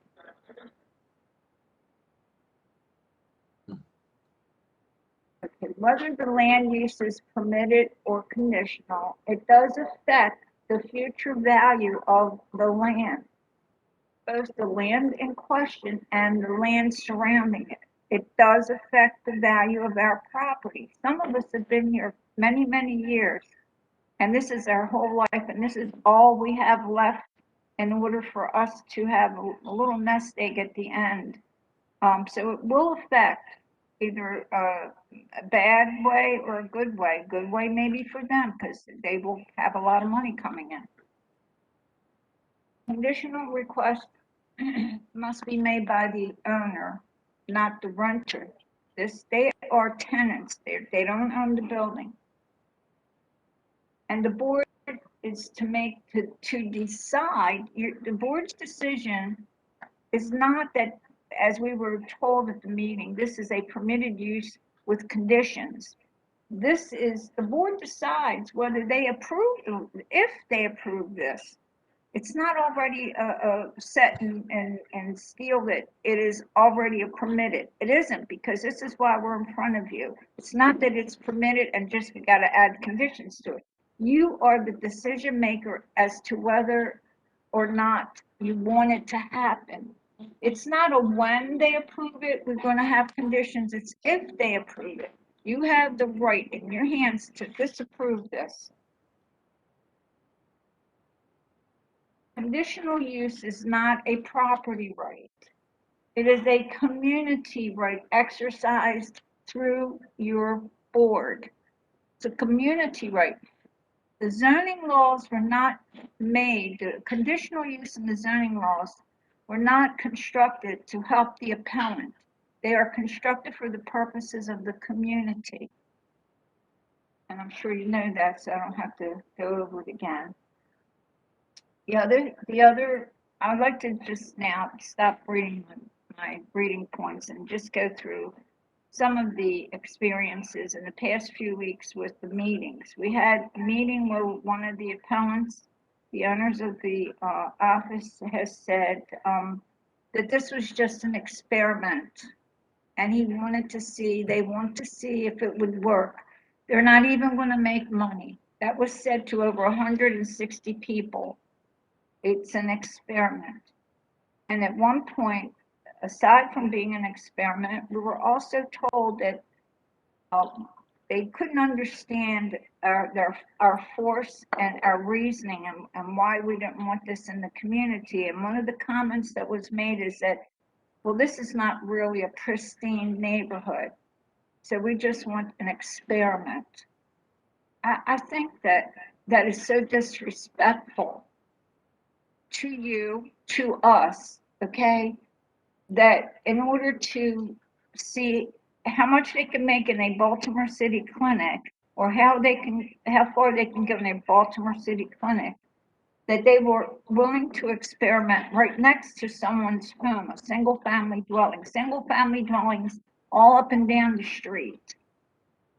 And I also wanted to address the point that at one of the meetings, and perhaps this is the, I read where in Elkton, where this clinic was asked to move, they didn't want them anymore. I read where part of their fear was it was a NIMBY, not in my backyard. And I want to reiterate what was spoken about by Dan Weiser, and that would be, we are not NIMBY, we are MB, in my backyard.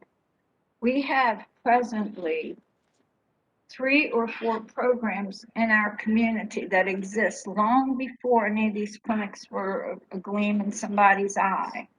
We have the Helping Out mission, which we have been nurturing, hiring the people, working with them, and trying to let them go out into the world as free people away from their addiction. So we have homes, it's 3 blocks away.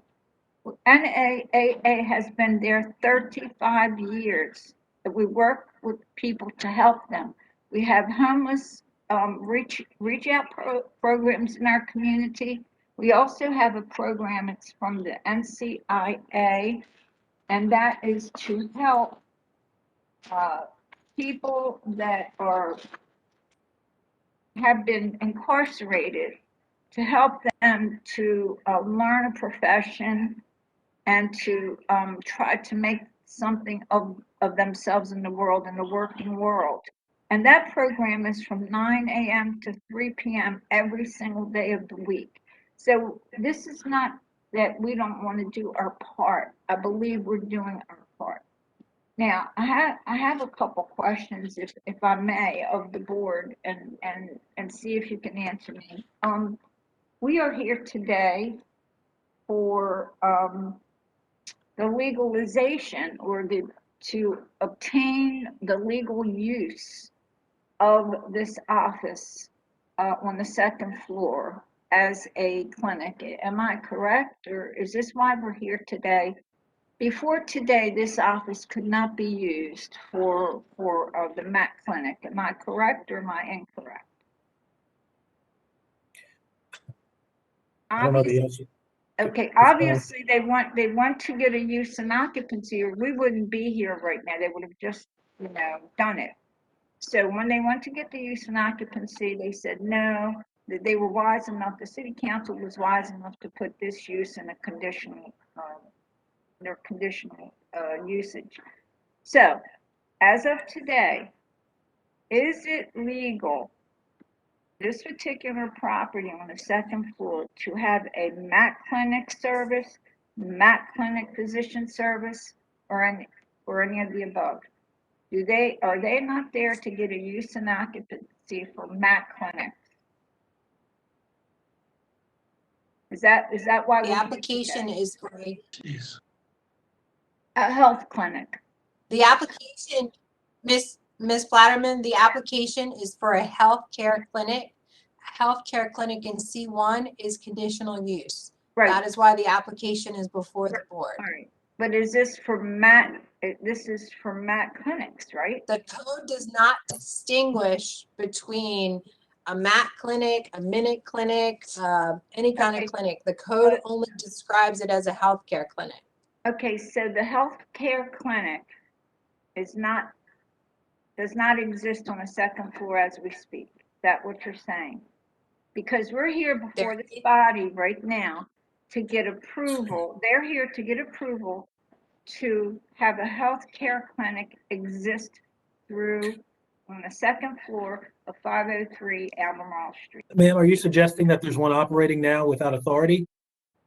I'm suggesting that there's a business office there that even before they got the addendum to their lease, the addendum to the lease was February 2021, which allowed them to sublease from their venture capital company.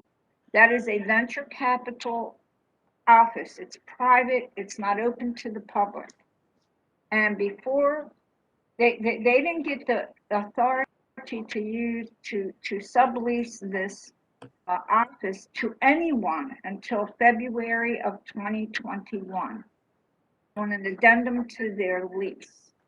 And I'd like to know if at this moment their use of that office as a MAC clinic services, MAC clinic physicians, which is what they're running by, is legal today.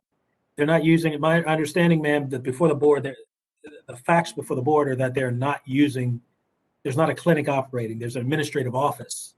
Administrative office. Administrative office that is attached to health clinics elsewhere. But there's no health clinic operating presently.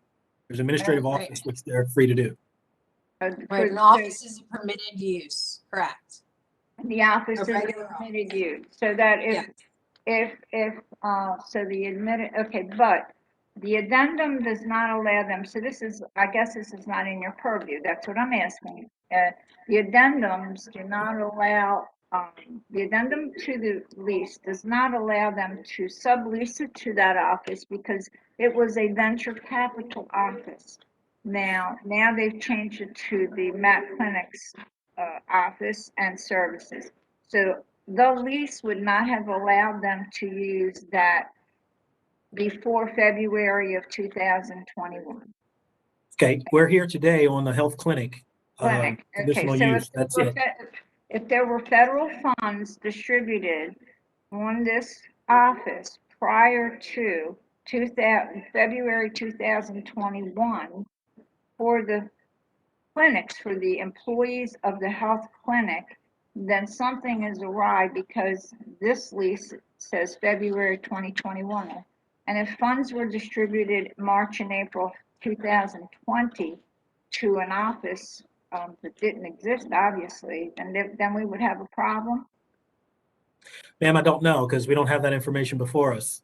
Okay. You can continue to do your investigation. Is that legitimate to bring up? I don't know. Well, we need your objections, if any, to the proposal before the board to approve a health clinic as a conditional use. Okay. That's where we are. Okay. So once again, let me just say that our community overwhelmingly does not support the use of this second floor as a clinic, Suboxone clinic, and it was 99% opposed to it. And one final note, we went through the MOU that Mr. Woolman went through. There were a few things. No, we did not agree to, we did not want 5 days, 6 days a week for this clinic to be open had we even thought about it. We also wanted that it would come back within a year if you even consider it before the board to see how it has affected the community. That would have been part of it. But we had, and the hours, absolutely, they would stop at 2 every day, and no weekend hours. No signage other than health clinic, no posters like you see all over the city with Suboxone clinic, Suboxone doctor. So that was part of what we had discussed. What he had said to you about what we agreed upon is incorrect. The discussions were the other way. We vehemently oppose it. Please don't do this to our community. We're good people. We do good work already. We don't need this. They're venture capitalists that want to make money. And this is what this is all about, next door to someone's home. Okay. I can't say much more. I apologize. That's all right. Thank you. Who else do we have? Anyone else there? Is that it for your group then? No, I think that's it for now, but I'd like to, I'd like a rebuttal if necessary. You may not have a rebuttal, ma'am. Mr. Oh, Woolman will have the final word. No, the way that, as I said at the beginning of the hearing, the way it goes is the appellant, the opposition, and then the appellant has the final word. So that's how we'll keep it. Okay, that's fine. Thank Thank you. you. How about, we have someone that wanted to speak, but I don't know that they didn't register prior to today, this afternoon, so I apologize. She's on the phone, I All right, believe. well, what I'm gonna do is I'm gonna go through the remaining people. I have already a couple other people that would like to speak that are here, so I Okay, just wanna make thank sure you. your group Thank is you here. very much. Thank you very much. I appreciate it.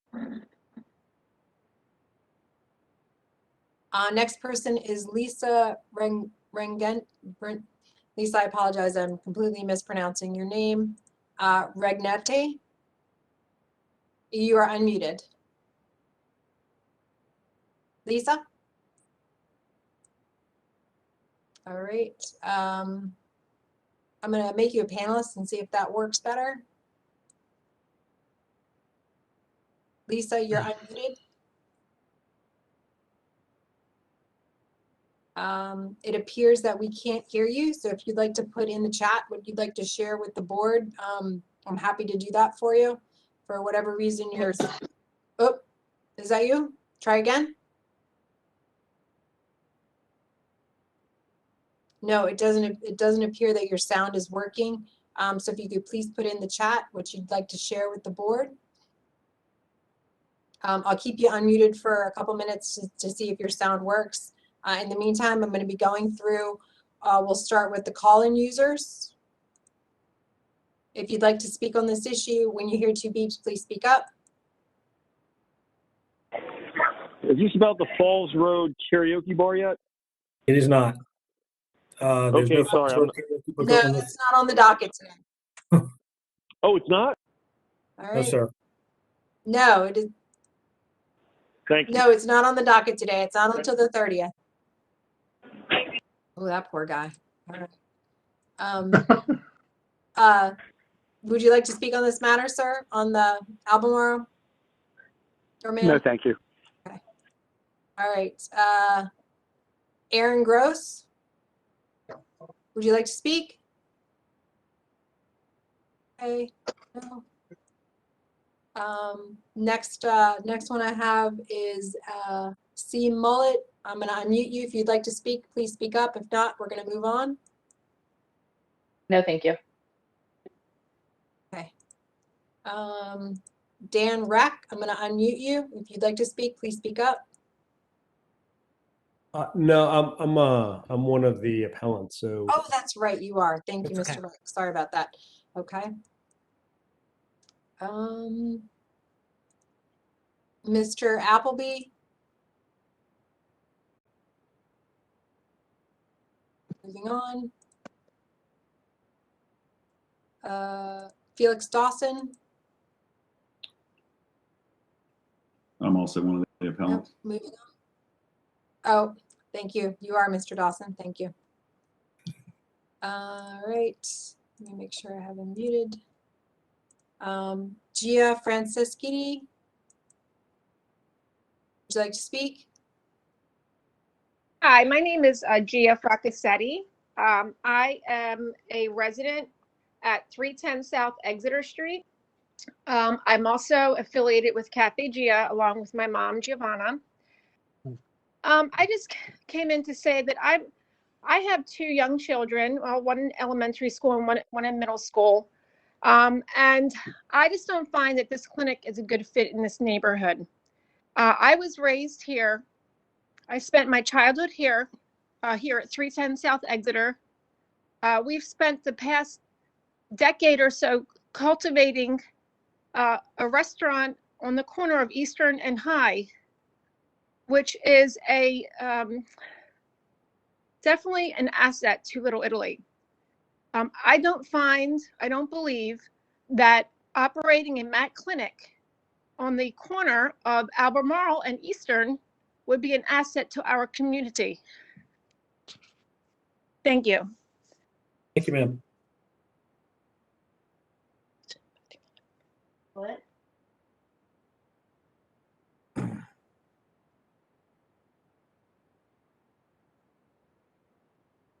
Henry and Barbara, Valerie, I'm going to unmute you. Ms. Valerie? No comment. Okay, thank you. And it looks like that might be it. I think we have Ms. Regnetti. I went ahead and if you'd like to call in, the number is 408-418-9388. If you want to try to call in, because she asked that for the phone number to call in for a moment, but that appears to be everyone. We've gone through the whole list. If I missed you in some way and you have, please raise your hand or put in the chat if you'd like to speak. We'll give Ms. Rangati a moment to see if a caller pops up.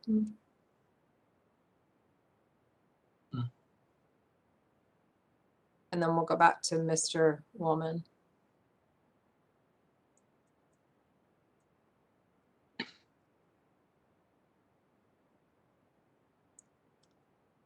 Okay. Oh, it seems she might have tried to call the actual office. So Ms. Rangati, if you want to try to call the office again, I'll see if I can pick up and put you on speaker if that would work better.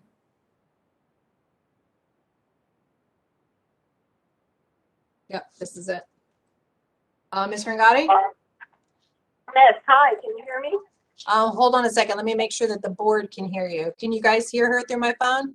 I can hear her. Okay, Okay, I'm so sorry that that took a long time. Okay. So thank you very much for waiting. So I just wanted to make a couple of comments. I'm a community member, and I just wanted to make 3 points. One is, if you notice that the letters of support that the MAT clinic owners gave, it had no community association support, no neighborhood support, no community support. If you've also noticed that the video that they showed, it showed the clients going in and out of the building just in the front of the building, but it didn't show the surrounding areas of the community. And it also didn't show anything around the community that might be a pharmacy where some of these prescriptions could be filled. And I want to tell you why that's important and why we know as community members that that's important. Our community, just doing a quick search on Google, there are 15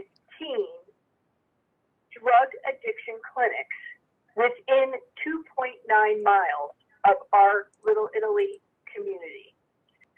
8 of those are miles.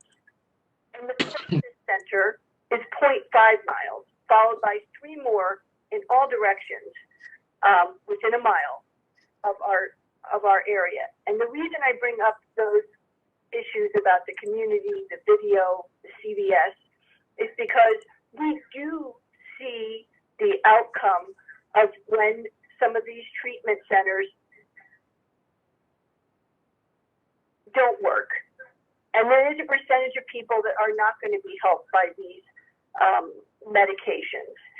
And they do end up in our community. And I'll tell you, we are a caring community. We are a supportive community. We work with the homeless office, the mayor's homeless office of services. We work with the waterfront property office services. We work with Councilman Cohen's office to help the people who do end up not being helped by these services. And we do have them in our community. So my question to the board is, when is there a saturation of addiction clinics in the neighborhood? What is the ratio of how many clinics should be concentrated in any one particular neighborhood?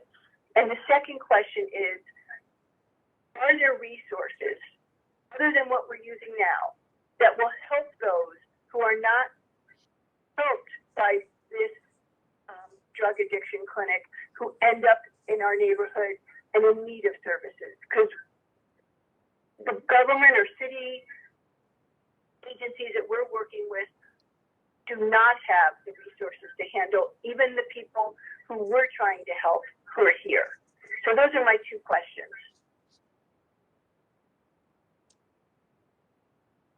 First of all, I don't believe there's not a set number, and certainly nothing in the code that indicates what constitutes a saturation. We have a standard by which we determine whether a conditional use is appropriate, and so we'll be guided by that standard, and we'll consider all the evidence that we've heard and all that's been presented.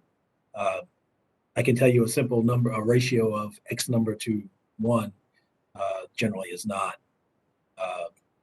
the consideration. Looking at pure numbers.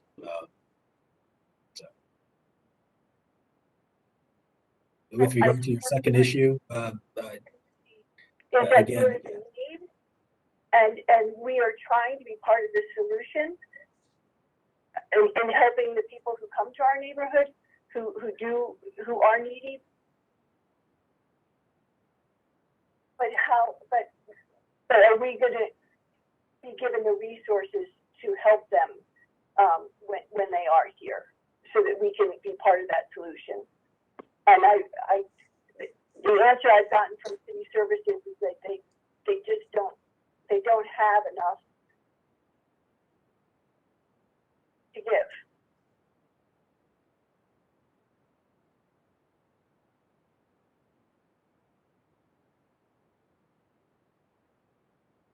can't really speak to that, ma'am, other than, again, We don't you have the create the information you budget. have. And, You might want to talk to Councilman Cohen about that. yeah. Yes, I was actually on a phone call with him just last week, trying to close the circles services that different agencies work with people who are addicted and homeless in our area, and that was the outcome of that talk. We're working hard, having eyes and ears from community members on the ground, getting to know people, knowing their names, their stories, but at the end of the day, they said they just don't have the services. So my question is, if we have another clinic, it would be 16 in our area if this clinic goes in, and it does create more of a need on the ground for those who do come here and become homeless. Can we help them?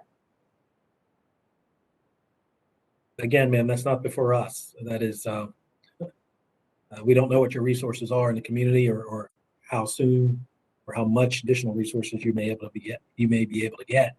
But again, our job is to take in all the information and apply the standard that we have to apply, and that's what we will do. Right. So I guess the this board decides on the conditional use of this particular business, and as a community, we look at it as, you know, how will we absorb and help and support the businesses that are here, and so we do have to think of the outgrowth of a portion of the population that won't be helped. And that's, I'm not making that up. That's a number that's in most government documents, and the clinic owners will tell you themselves, not all people will be helped by this treatment. I wish it was 100%, but it's not. And the people who aren't helped will sometimes permanently be a part of our community. So that's why I bring this up. And it's something we will have to absorb. So these are questions that are on our mind. I'm sorry that you can't answer them, but I did want to bring them up. Thank you. Thank you, ma'am. Thank you. Okay, so that concludes the opposition testimony. So we'll go back to Mr. Woolman. There we go.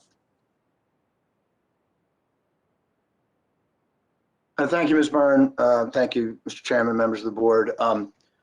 I would love to get on my soapbox and rebut and debate a lot of the testimony characterizing people with opioid problems as these people and criminals and a bad element, et cetera. It's a huge problem in our society. There's a letter in your file from a public official that speaks to that, so I won't get into it. My clients have been texting me. They would love to debate that. They would love to counter a lot of what was said.